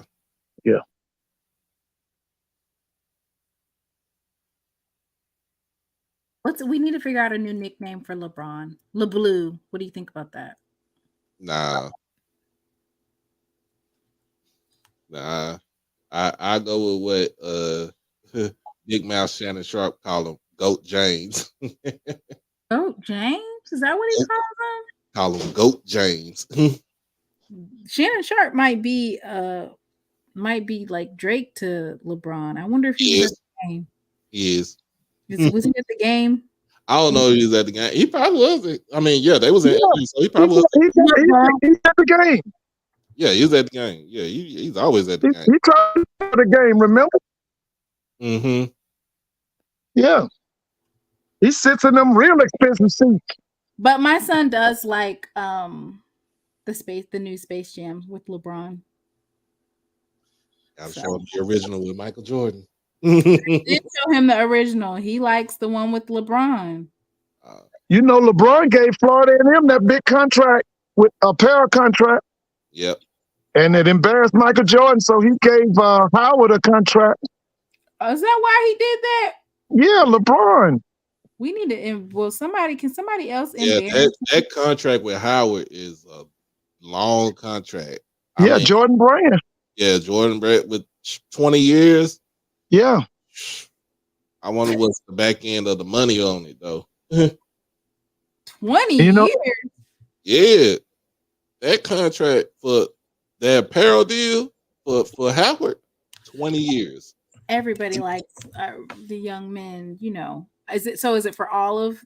It's all sports except for golf. Why not golf? Because Steph Curry. That's right, Steph Curry. Actually, he brought it back because they had gotten rid of the golf team. Mm-hmm. He brought them back. He sponsors the golf team, so they wear Under Armour. They wear his brand. Steph. Right. That's it. Back to Jackson State, and we need to start our golf team back. Y'all had the best golf team in HBC for years. Eddie Payton was the coach. Oh yeah, I remember when Coach Payton. And then they got rid of it. Yep. They were getting a lot of golfers from here in Atlanta. In fact, one of my friends, she was on the golf team. We was in school. Yeah, did y'all have a girl or a guy on the professional circuit from Jackson State? I don't recall, but Shasta. it, She's on the Hold up. I'm dropping the link, Mr. Campbell. I'm dropping the link for you. About to jump on. Yeah. I'm not going to be messy, but there's been a lot of banter back and forth with regard to relevance this week. As far as what? The relevance as far as what? Whether or not the SWAC conference has been relevant or not. In football, definitely. Oh, yeah. You have the best fans in the country. Nobody can. There are Division I schools can't top your attendance. You averaging what 40 something, and you in FCS. Mm-hmm. And we just got to get that basketball together. We got to get that basketball together, and we got to get that track and field together. You got the Bishop. What's up? So, okay, I have to, Mr. Ford. I love him, but he went to Grambling, so Grambling people are used to alternate facts. So let's clear up these alternate facts and let's state the truth first off, okay? I'm going to start with how LeBron and Jordan Brand got with Howard and how LeBron got with FAMU. LeBron had nothing to do with that. Michael Jordan had to. Let's start with FAMU. The CEO of Converse is a FAMU alum. Okay, see, this is what happens when you go to FAMU. You are CEOs. You don't work for people. People work for you. So what happened was that there was negotiation that Nike was going to be Converse that was going to sponsor FAMU. Yeah, because Converse is owned by Nike now. Correct. And LeBron was looking for an outlet, and our CEO said, hey, the #1 HBCU would be a great pairing with your brand. That's how LeBron got with FAMU. Okay, now, let me tell you how Brand Jordan actually got with Howard. If you guys remember, the reason why Coach Prime, the Aflac commercial, the person that was actually over that whole thing was a black woman who was an alumnus from Fisk. So she saw all that money that Aflac was paying Coach Saban, and she said, heck no, we need to get some HBCUs on there. And when Prime got to Jackson State, she was the one that got Prime on there to make sure HBCUs would get money. And then she left because she had done such a great job at Aflac. Brand Jordan hired her, and the first activation that she did was she did it with Howard to make sure, because Brand Jordan had no activations, and her being an HBCU alumnus and being a boss, she said, no, we're going to do this with Howard. That's how that happened. Michael Jordan had nothing to do with that. LeBron had nothing to do with that. So once again, it's our HBCU alums who are the ones that setting the table for our schools to get this money. So I want to clear that all up. So I ain't going to give nobody no credit. There ain't no credit due. A Fisk alumnus and a FAMU alumnus got those balls rolling. So we want to be clear on that. Now, the slander about my basketball coach, female and male, you're right. We should have better basketball coach. But I'm going to say this again. I need Grambling to be worried about Grambling. Because last time I checked, Grambling had no winning record, none of that stuff. Yes, we did. Our boys team did well this year. I'm going to say this again. Did you win? Because you the one complaining because nobody showed up at the game. Did you guys win the SWAC conference? Did you win the tournament?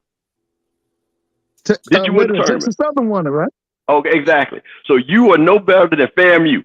Because if you ain't first, you last. So I don't want to hear no more winning record. You had a losing record. Hey, listen, if you didn't win the tournament, you sitting right next to everybody else. That's the whole thing. So we are going to get that together. We have a new AD, and to my lovely HBCU niece, who I'm very proud of, and my nephew, Don. So here's what I'm going to say to you. We're going to get our APR together because we actually have a AD that actually knows what APR means now. So we're going to get that together. So we'll be on top of that in the next 2 or 3 years once we clean all that up because we got kids graduating and everything.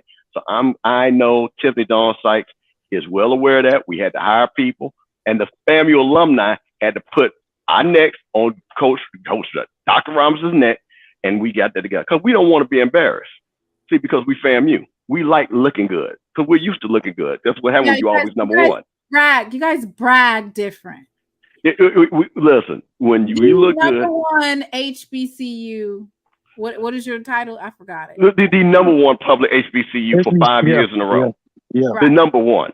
yeah. With No, the the, APR that's been under. well, listen, we listen. We can't. We didn't say we were perfect. We said we were number one. There's a difference. There's a difference. So so that's fine and everything. But I wanted to set the record straight because Mr. Ford, who I love dearly, I understand you. Like I said, Grambling is very Grambling. Like I said, I love Grambling. They were the ones that gave my business a start. I'm always gonna love it. But them alternate facts, we got to stop that. We can't have that anymore. When are y'all gonna win in track and field? When you gonna win in men's basketball? I done told you. All you got to do, go to Bethune-Cookman, bring up Reggie Theus, and y'all become the running Rattlers. That's all you got to do. Listen. The only thing I care about, I don't care about no track. I don't care about no basketball. You see that girl with that hat, that Jack State hat on here. The only thing I care about is Labor Day weekend, so I can switch that hat out. I don't care about nothing else. That's all we care about. That hat has to go. That's all we care about. Point blank, period. When I get to switch that hat out off my niece's head and put some eye weave and a family rattler hat on her head, then we good. We gonna take it one step at a time. So football is up next. I'm gonna take the weave, but that Jackson State hat. The only way you can only switch it out for another one. Like, there you go. Well, you know what? The bottom line is she's going to be in Miami in an air conditioned suite, and I'm going to look at her, and I'm going to say, "We try to take." So we starting right there. We are starting right there. So and then Grambling, and like I said, Mr. Ford, all I know is the last 2 times Grambling had played FAMU, all I know is that y'all caught an L. That's all I know. We did. Call L's. Call L's. Mr. Ford, fight back. You don't even that's true. I couldn't say nothing about that. So that's what I'm saying. So I'm gonna let y'all. It's late. I'm glad that the Lakers lost because all these Lakers fans who ain't been nowhere near LA zip code, they all in misery because they were all talking about they were gonna play the Celtics. I am happy. Hey, because I'm gonna have to listen. I'm gonna have to hear this. Listen, maybe the NBA will fix the next game. We'll get another one. They'll fix the next game so the Lakers can win. The Lakers will win Game 4, and Denver will close out in 5. Is that Vegas? Did Vegas call and let you know that? Yeah, absolutely. 1-800 Steve Campbell hotline. So we should. Are they going to be? So then we could take money line. Listen, now, I'm gonna tell you, if you're going to bet a game. And I guarantee the Lakers will probably be. You know what's interesting? The Lakers should be favored, but it's going to be close. The Lakers, LeBron is not going to get swept. That LeBron, he's not going to get swept. I'll tell you that right now. He ain't got swept since what? Yeah, LeBron is not going to get swept. 7, right? Yeah, he's not getting swept.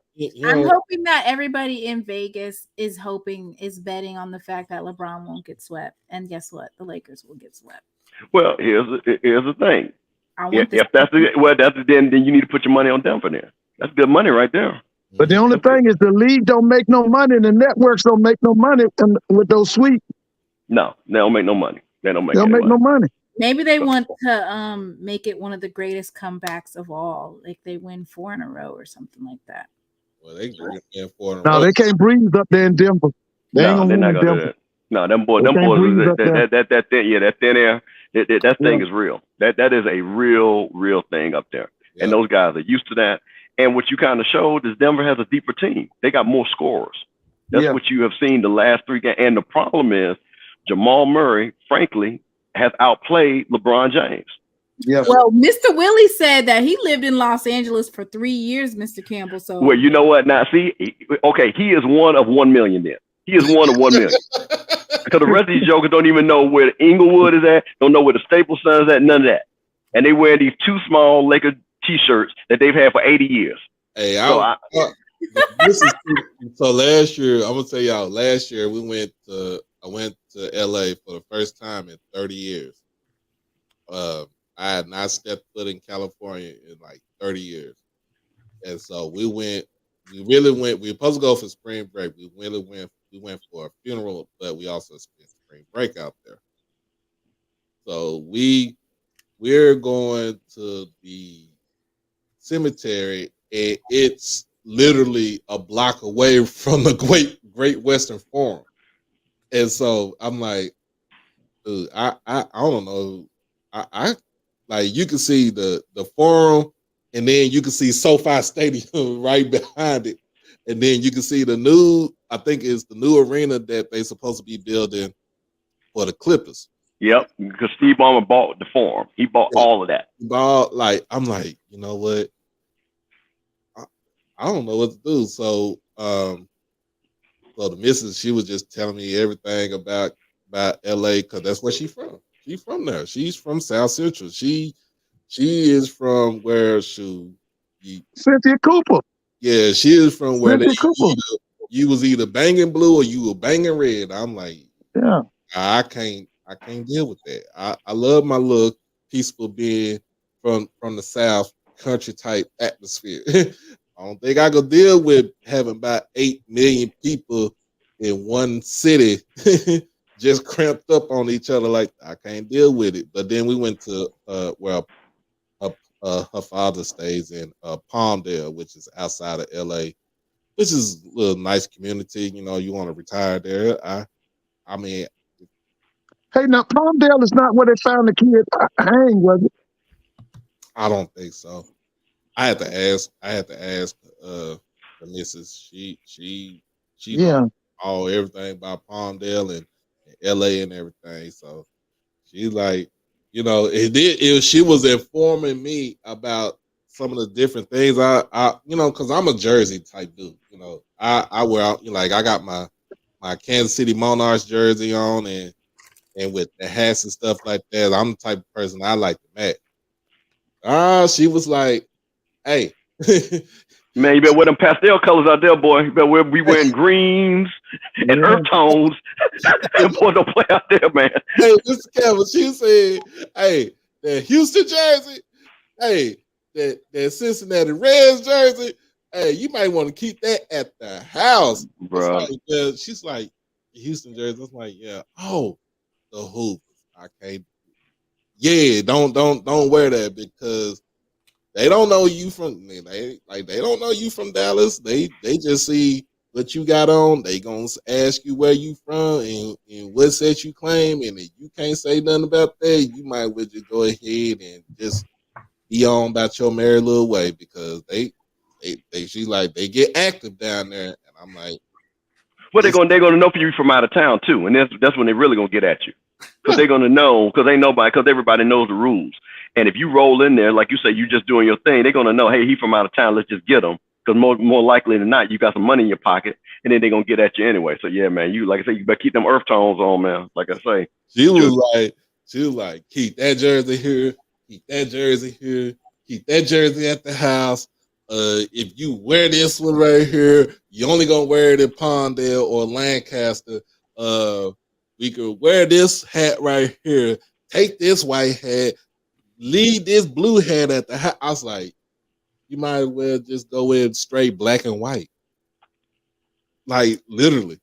I can't even wear no colors on. I just go in straight black and white. Who walking out? Haney? Devin Haney? Correct. Yep. Yeah. I watched this interview with Pivot Podcast, man. You better win. Oh, I'm gonna tell you what's gonna be. I'm gonna tell you what's gonna be shut down here in Dallas. I don't know if it's June or July, but when Earl Spence Jr. fight Terrence Crawford, which should have been happening last year, the whole city of Dallas is gonna shut down. Why? They can't get the money. They can't get the money right for that fight. That's the whole thing about it. And Crawford left that white guy. What was his name? That been ripping off all them black fighters. So Crawford had to get from under him. And the problem is they're trying to work on the split, and they thought they had it. And then Bud Crawford's like, nah, that ain't gonna work. So yeah, but that's gonna be. I'm coming down there for that fight if they had that fight in Dallas. No, it's not gonna be in Dallas. It's gonna be in Vegas. Yeah, well, they still haven't scheduled that fight yet, and they still working on the money. Yeah, and they ain't working on it. They got till July to get it done, because those fights last about 2 minutes. They do all the theatrics, and then it's over by the second round. And let me ask y'all this: what y'all think about the Oakland Athletics? They're gonna be in Las Vegas. I thought Gone. Vegas was a desert. Are they gonna build a dome or what? They'll probably give them an open dome. They'll probably give them an open dome. Yeah, the city of Oakland has done the athletics dirty. They've been doing them dirty for years. We talked about this, Mr. Ford, like those the 89 team, the 74 team, the 75 team, even the what was that? The 2001 team that damn near almost went to the damn World Series that year. Yeah, you're talking about a lot of history with that team. But Doc, Doc, let me throw something at you. The city of Oakland, which is one of the foremost cities, and I'm talking about far as forward thinking and marching and disruption. Let me tell you what they basically said to all those pro teams. We, the taxpayer, are not going to pay you billionaires to build a building for you. We ain't doing it. What we got to lose? Because we build it, we still ain't gonna make no money. We still ain't gonna make no money, and we're not going to displace the black people that you want us to displace to build it where you want to build it. So y'all can go on a bunch of business. So man, here's the thing: when people talk about building these stadiums, the two groups that lose are black people because they usually get their land cheap, just like they did in Atlanta, and the taxpayer. Yeah. Because their money is never made back. That has been proven. They have done white papers on that. The money is never made back, and these billionaires pimp these municipalities. Oh, look at the money we're going to bring in, and all that, and the revenue never matches. It never matches. And poor people are the ones that get taken advantage of because they make them sell. And I'll tell you one thing, quick story. There was a church that was right by the Georgia Dome. And that black church held, and when I say they held out, and they held that thing up for 5 years until they got the right dollar. Because everybody else had sold around them. And their church was literally right there, and they would make money off of parking. They were like, we ain't selling, and you can't make us sell. And they couldn't make them sell because they was a church. You couldn't enter the domain of church. Right. You couldn't do it. One of those churches that you're talking about, that's where Spelman started. It started in the bottom of that church. Yep. So they finally, and I mean, when they got when in great word, somebody better cut us our check. They cut them their check, and then that's when they said we out. So that's what I'm saying. So for Oakland, people say, oh, why these teams leaving and things like that? It's because the mapping ain't mastered. You know what I mean? It doesn't do anything for them. So I salute them, man. Because like I say, it's just like when Atlanta, when the Braves were doing all that talking, and they were like, no, okay, you going up there, to Cobb County, because that's where y'all wanted to be at anyway. Yeah. So so that's it, man. So I just wanted to say, hey, I'm again, Mr. Ford, Simona, hey, I love what you guys are doing. I just want to stop the FAMU slander. I want y'all to stop it. Hey, we not what gonna have y'all that gonna no do more. with Jackson State in that classic in Miami? And it's called the Orange Blossom Classic. Thank you. Not the Blue Blossom, It's called the Orange Blossom Classic. There's a proud history. Do not disrespect the name. Just like y'all don't want nobody calling y'all out of y'all name at Jackson State. It's the Orange Blossom Classic. Let's respect our name, people. Thank you. So no, we're gonna be fine. We're gonna go back to our history when we had to beat Jackson State in the Orange Blossom Classic. You know that. Mr. Ford, you remember them days? Come on now. We'll be all right. Ain't been since LeBron been around, but well, that's okay. That's okay though. But we gonna see now. We're gonna see. Y'all had y'all run. What do you think about? I got one more question for you before you roll up out of there. What do you think about Kentucky State and the sanctions that they got put on them with the ex-president for Alcorn doing what he did? Okay, wait a minute. I didn't hear about. Now, what did Kentucky State do? I did not hear about this. So 2019 Kentucky State football basically played an ineligible player that was certified, that was forced to be certified by the school president, who also happened to he was the president at Alcorn for many years. We're talking about M. Christopher Brown. And he forced them to certify one player? Yeah. Who was the player? Who was the player? They didn't say who the player was. Well, I'm saying they wasn't. Well, Kentucky State never had nobody like Steve M. McNair. Was that even worth that? And I tell you what's so bad about it, they didn't need them to beat Jackson State, so it didn't matter anyway. Is that the same Kentucky State that beat Jackson State a couple of years ago? Yeah, that was the same year. Yeah, Oh, okay. Oh, okay. Okay. I just wanted to That make was sure. John Hendricks last year. Okay, just wanted to make sure. Nah, that I did not know about that, and that's just ridiculous. I mean, one player certified for what? I mean, nobody has a player that good at the HBCU level that you can't live or die without. I mean, come on, man. That's no, I didn't know anything about that. I didn't know anything about that. So, well, unfortunately, I thought you were about to tell me that Kentucky State was getting ready to try to join a MEAC or something. I was about to say, what? That's what I thought. It would be better if they joined the SWAC. Too much logistic problems trying to join the MEAC.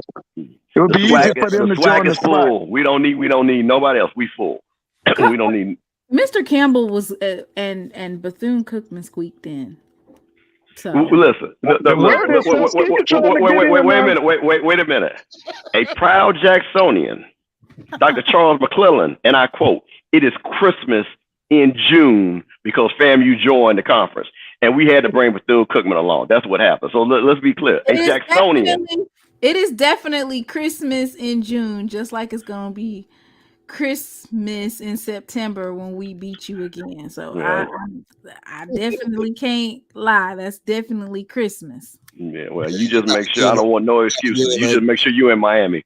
That's all I got to hear. Like I said, your seat already ready. You about to be in the luxury suite. Hey, I can't say anything. Doc, let me tell you something. I've already told people. I said I got one seat. I don't want nobody to touch it. I don't want it to be warm. I want it to be very cold. So when she sit down, she's the only person sitting in that seat. Period. I already got it reserved. I made sure of that. Because every time we score a touchdown, I'm just gonna look over there and I'm gonna turn that Jackson State hat around. That's all I'm gonna do every time we score. Can't wait. Hey man, I'm trying to get to one game this year. As far as I want to go to the Orange Blossom Classic this season, but sure, I'm probably going to be first game of the season. I mean, at that game, I'm probably going to be here. I'll be in Houston to be exact. What now? Hey, FAMU is coming to Houston this year. Yeah, I'll be right there. Yeah, I'll be there. I'll be there. And I'm talking about the first game of the season. I'll be in Houston for the Labor Day Classic. Oh yeah, when they play Prairie View. Mm-hmm. Yeah. Now, you go to Texas Southern? Yes, I make my way down there. Yep, we go to Texas Southern. What day it gonna be? I got to see what day it's gonna be on there. Hey, ain't no but a 3.5 hour drive for us. Yep. Yeah, I already got my hotel room reserved for that. I ain't got to worry about no hotel room. I call my cousin. Hey, coming down there. Now, Willie. Listen, man, it's always 6 minutes before Sunday. I was about to say, he already started trouble on the Lord's Day. Talking about how many times the FAMU scored last year. See, we ain't talking about last year. We talking about 2023. So, you know what? So listen, I'm gonna let. Not talking about 2023. We talking about 20. Okay, we gonna see. I'm gonna be looking for Willie. I'm gonna be I'm my nephew Cedric. All right, that's all right. I'm gonna be looking for all y'all. That's okay. Listen, are you coming to Georgia Tech this weekend? Or for the baseball tournament? Yeah. Oh yeah, absolutely. Because FAM used to turn out big. I went down there one time. Y'all played Georgia Tech and Auburn, I think. Yep. I will be there. Yeah, them rappers, they was in there, boy. Yeah, I'll be right there. All right, man. We gonna shut this thing down. I'm trying to. No NBA team has ever overcome a 3-0 deficit. 0-149. Boy, look at Timona always throwing salt in the wound, just killing the Lakers stands. That's like she does so well. I was just bringing you the facts. 0-149. I was just bringing you some factual data. Hey, who has the best homecoming, FAM or Jackson State? Uh-oh. Before you being messy. Now, you know what? No, listen. No, hold on. No. Let me tell you. No. I'm gonna be honest. I'm gonna tell you guys a quick story. So when I first, because like I said, people know I grew up in Jackson, and so when I came down to FAMU, and the football games were not like the focus, right? Mm-hmm. And I'm like, this is crazy, because like when you in Jackson, like when I was growing, the game started at 7:30 at night. That day game, I didn't know nothing about no day game. So that means you had the whole day to get ready. You went to the Metro Center, you got your fit, your family was already out there cooking and stuff like that. So literally, I told my classmate, I'll never forget the first FAMU football game. So you got people all from Chicago and all over these different places. They'd never seen an HBCU football game. And they were just like, they were just kind of around, of course, the band and all that. I said, listen, let me tell y'all something. I'm going to take you to Jackson, Mississippi, and you're going to see what a football game looked like with 40-some thousand black folks going crazy. So I will always tell people, there's nothing like 50, 60, 70,000 black folk that look like you, that's educated in that stadium rocking at Jackson State homecoming. Now, it's not even close. It's not even close. FAMU has a great homecoming, but the magnitude and size of what they do in Jackson, because nobody else can compete with that. Nobody can compete with that, especially when they got a good game they got going. Because like I say, that thing when they had won the 50th anniversary, what was that, 2 years? I guess that was Deion's first full year. Yeah. And they played with, I guess they think they played Alabama State. That was insane. I was there.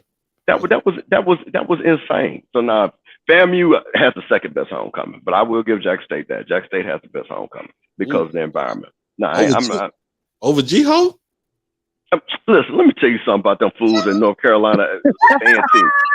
See, let me tell you something. See, people from North Carolina A&T, this is what bothers me about them. Didn't know I care nothing about them. And this is what killed them. They won a Celebration Bowl and they win it. And then after they left the Celebration Bowl don't mean nothing. But now, because don't nobody talk about them, nobody cares. Oh, we talk about us. North Carolina A&T homecoming has nothing. They don't touch Tennessee State's homecoming. They don't touch Southern's homecoming. They don't touch FAMU's homecoming. It's not even close. It's not even close. And I've been to G-Ho, and you know what? I'm gonna be nice because it's almost Sunday. I'm not gonna use the word I was gonna say, but yes, I've been to G-Ho, and it is, what the name says. So that's all. I'm gonna leave it at that. Now I cannot be. See, I did a Timona that I was being witty. How about that? That was good. Timona caught that, didn't you? You did a good job. So thank you. There you go. See, I didn't say nothing, but I did say it without saying it. There you go. So that's what I think about G-Ho. So what about Howard University? Man, listen, okay. Again, I have been to every HBCU. Okay, here's the funny thing about Howard. So Puffy and I are basically the same age. Okay, he came to Howard a year before I came to FAMU, and he left his second part of his sophomore year, I think, when he went to go work up there at Uptown and everything. So this was back when we were all young. So Puffy was, so when we graduated, we were going up to Howard homecoming. So their York Fest is unparalleled. But here's the thing: when the football game happened on Saturday, wasn't nobody there. Wasn't nobody at the game. Ooh. So how is homecoming when everybody's at Yard Fest on Friday and forget the game is on Saturday? So that's not a homecoming to me. That's a party. You got to go to the game to be part of homecoming. That is true. They couldn't even, people from Howard can't even tell you who they played for homecoming. You ask people from Howard, did you go to the game? No, man, I ain't go to the game. I was too drunk from the party last night. That's what they tell you. Come on, man. At least people from FAMU and Jackson will get drunk Friday night and still go to the game on Saturday. Right. Grambling too. Come on, I love Grambling homecoming, man. Grambling too. Those folks from Grambling, man, listen, they ain't gonna miss that. And those folks from Grambling let me tell you what's a little lie about Grambling. Those folks from Grambling parted from Shreveport all the way to Monroe. They stayed in Grambling. That's how far they homecoming go, from Shreveport to Monroe. Yeah. But they're gonna be there Saturday. You ain't gonna find no room in Graham. You're gonna find it in Monroe, Ruston, Shreveport. But listen. They were having, and let me tell you something. Monroe is not far, but it ain't close. So just to let you know, and that is the most amazing thing to me. So now Grambling gets down. I love Grambling. Like I said, I love Grambling. Love everything about Grambling. So I wish everybody a good night. Doc, as Mr. Ford said, when will y'all be back on? So I can be ready to harass Timona and have my slides together and everything about FAMU. So when are you guys coming back on? I'll probably be back on Monday. I'm about to say, because I ain't coming back tomorrow because my niece graduates from the South Oak Cliff tomorrow. Oh, well, congratulations. I'm going to do a 1-hour show on Jackson State signing day 4.0 tomorrow for an hour. Okay. Well, good. I will be listening and I will be harassing. Hey, so Mr. Campbell, how many did y'all graduate this year? Football? No, I'm saying the entire student body. Oh, now that I don't know. Because I know we had, as usual, we have 2-3 graduations. Right. Yeah, so a lot. I mean, we graduate a lot of students. We graduate a lot. You have the largest black graduation, right? I believe so. No, I was just about to say, I think we do have the largest black graduation. Yeah. Okay. Hey, but Mr. Campbell, my niece, she's going to Prairie View in the fall. So, But well, you know what? I got to tell people, I don't care where you go, as long as you go to a HBCU. that's what she That's all. said. I don't care where you go. I ain't gonna never slander nobody from wherever they go. Because the one thing about it, and I've said this, you are part of a bigger family all together. So we laugh and we joke and we tease. But I'll say this to anybody: I don't care what school you go to. If you need something from me, my number is public. Call me anytime. If you went to HBCU, now if you went to a UWI, call them white folks. That's why you went down there. Call them and ask you for a favor. Don't call me. Oh, boy, they entered the chat.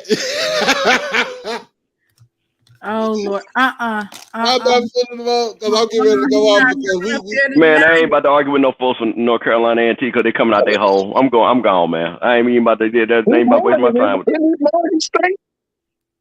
that. Larger than A&T. Yeah, larger than A&T. Jeez.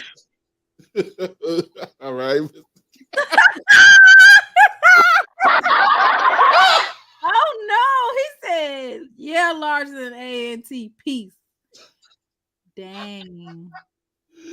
Oh jeez. That man came out the woodwork. I'm hanging it up flat screen. Y'all, nice. Mr. Ford, you be being messy. You know Mr. Ford be being messy. Oh man. So we got coming up is countdown to a 1 year anniversary for podcast for me. Yeah. So we I'm gonna probably play some old stuff on here. And then we'll celebrate it. I think it's gonna be on Wednesday. Congratulations. Thank you. Yep. So May 24th.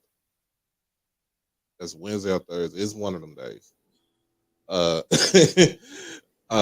So we gonna have a countdown and everything, and hopefully everybody will come on and celebrate with me.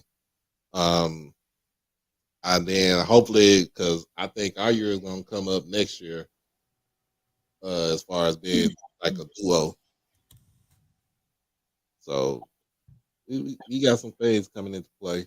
And then check out, like I said, SheLovesThee with Jackson State Recruiting 4.0. She been working in the lab, but you know, we been dropping TC been dropping names, dropping players left and right in our laps and stuff like that.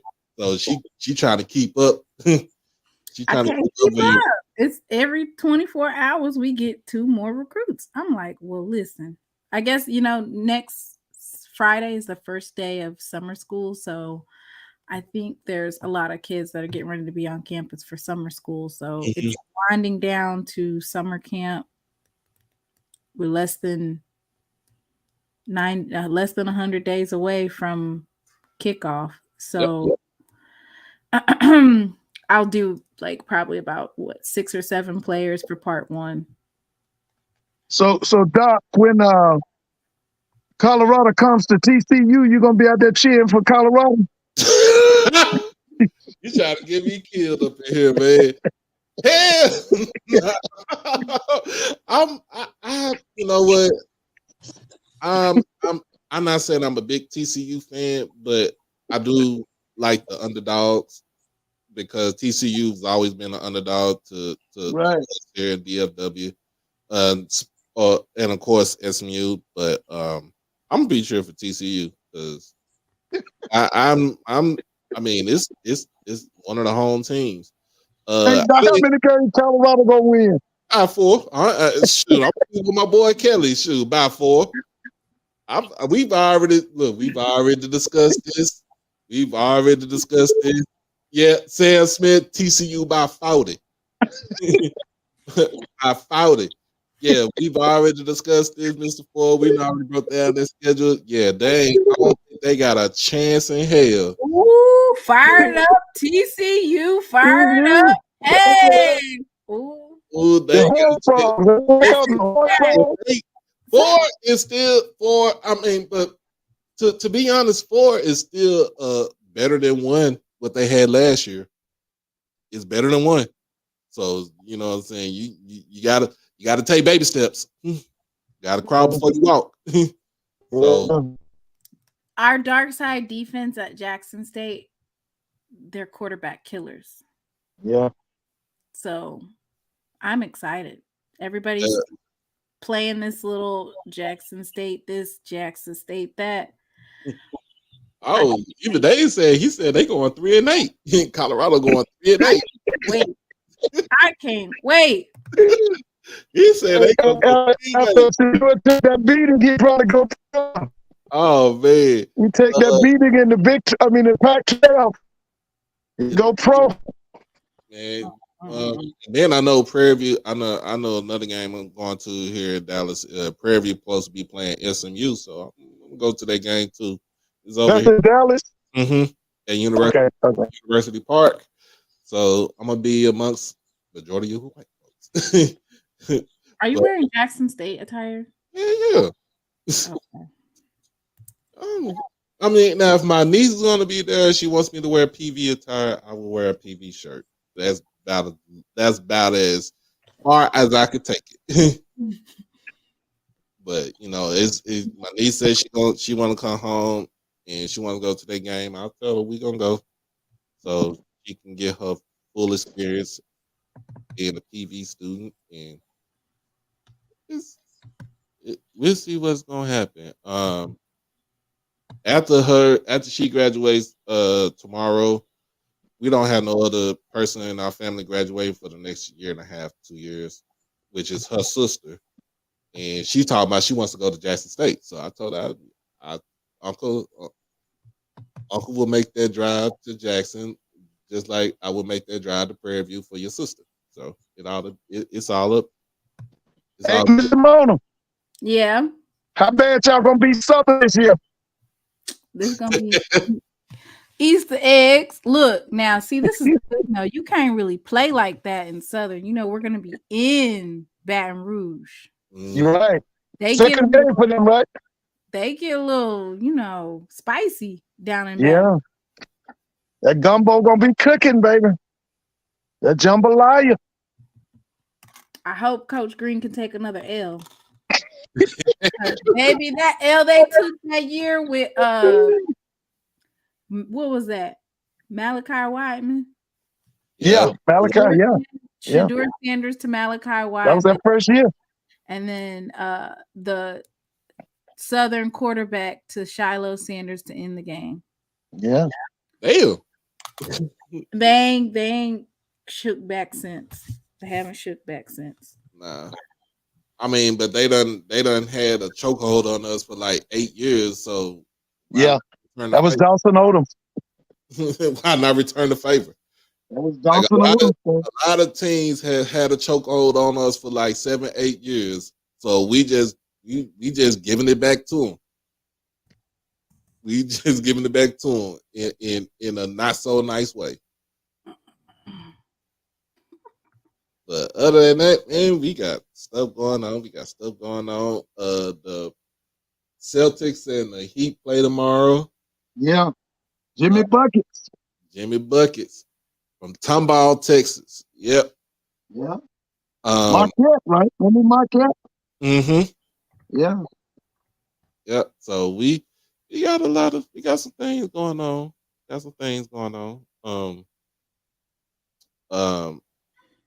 Supposed to be catching up with Coach Simmons. He got his YouTube channel, so we supposed to be going to one of those mega camps over at UNT next month also. And Jackson State is going to be there at that mega camp with North Texas. And Prairie View's having a mega camp, right? Prairie View's having that mega camp, and there's with Colorado. Yeah, that's right. They're going to be there too. So when you say they're going to be there, you mean coaches are going to be there? Yeah, like the coaches are going to be there at these mega camps. So they're going to be there. They're going to be evaluating kids and stuff like that. And it's good so you you can actually get a chance to at least talk to the coaches and get they. I like Valley's camp. Yeah, Valley is going to be a good one too. And then we have our own Jackson State camp, of course. What's the date for that? So there's several different dates. Because, Okay. So let me give you the dates. They have a women's football clinic. Mm-hmm. Right. I'm not going to that because I don't know. I think I might break some trying to tackle football and ain't nobody gonna be tackling me. Maybe it's flag football for the women. What do you guys? I'm gonna be the long snapper. Okay. Okay, so June 16th through the 17th is, of course, the women's football clinic. Right. And then there is the next week is the prospect camp. Okay.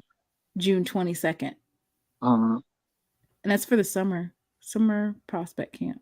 June 22nd. So they'll probably get what, 500 kids in for that? It might be a couple of hundred. Yeah. Because you got to realize this is like other schools are going to be there. So they're going to try to send these kids to these camps. Yeah. I think that Jackson State, that's a good place for the camp to be just because it's centrally located. Usually they have it in the vet, right? What? The camp for Jackson State? Yeah. Don't they usually have it at the vet? Probably because we didn't have the correct type of field, but they might have it on campus now that we have our we have our renovated facilities. We have renovated facilities now, so they might keep it on campus, kind of like they did the pro day. Right. Mm-hmm. Yeah. Yep. So June 23rd is for the youth, and then June 24th is for high school. Oh, and I meant to say I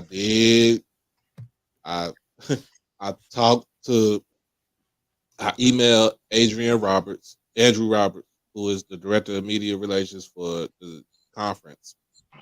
So I got he sent me the link to actually fill out to do SWAC Media Day.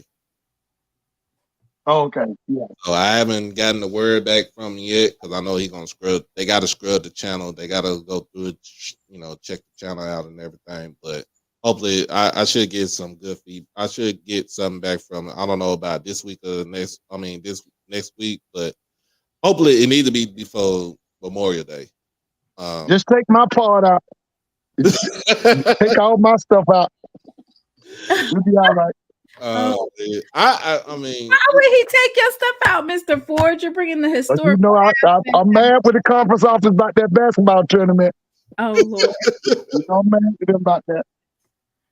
And I don't think it's more. I think it's more about if you come at them sideways. But my whole thing is if you can't take criticism, then you shouldn't be in the job that you're in right now.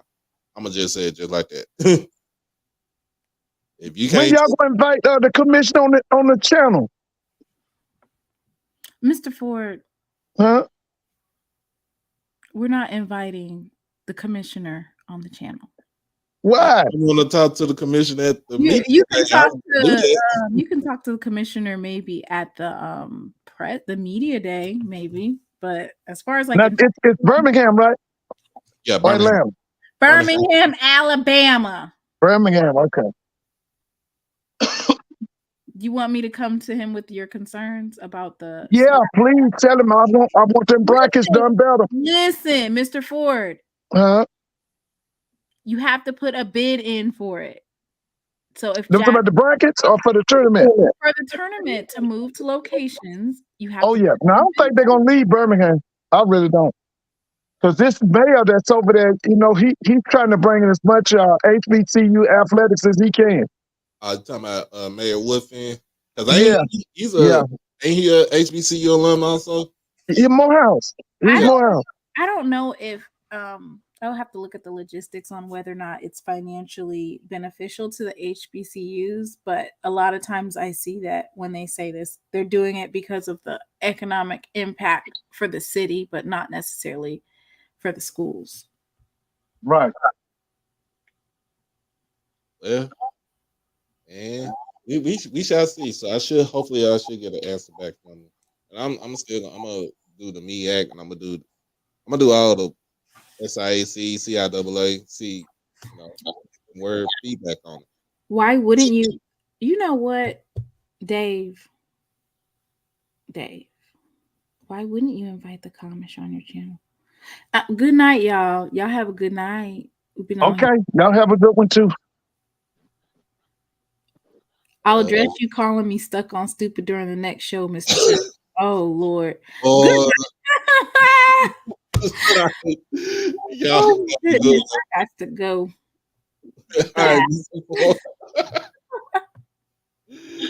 I ain't did no commercial break. I ain't did none of this stuff, y'all. Oh my goodness. We gotta take a quick commercial break before we roll up out this thing, y'all. HBCU Overdrive is proudly sponsored by WeWorkForEverything.org. At WeWorkForEverything.org, this is for those who are trying to build for a dream. With their latest hoodies, t-shirts, long sleeve shirts, and accessories and more, you can have it all here at a reasonable price. Black owned and operated out of the great state of New York. Like I said, get suited and booted. Check it out at WeWorkForEverything.org. Peace. We are gonna be out of here. It's 11:18 Central here in Dallas. But I thank everybody for rocking with us tonight. This is HBCU Saturday Night Live. Excuse me. HBCU Saturday Night Live with Doc and SheLovesThee, in a continuation with HBCU Overdrive and SheLovesThee podcast. If you haven't done it by now, please make sure that you like the stream on both channels. Make sure that you comment, share, and most of all, subscribe to both channels. Make sure if you want to become an exclusive member with HBCU Overdrive, we have 2 tiers: Overdrive Purple, Overdrive Blue. Everything you get from me, you will know what's going on beforehand, before anybody knows what's going on. By me, through me.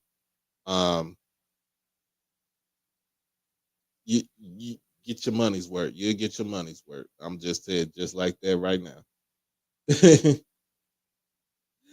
But other than that, y'all, I'll say it like this: y'all be blessed. Y'all stay safe. Y'all stay dangerous. We'll be back on this thing on Monday. Excuse me, on Monday night, as always. Till we meet again. Peace.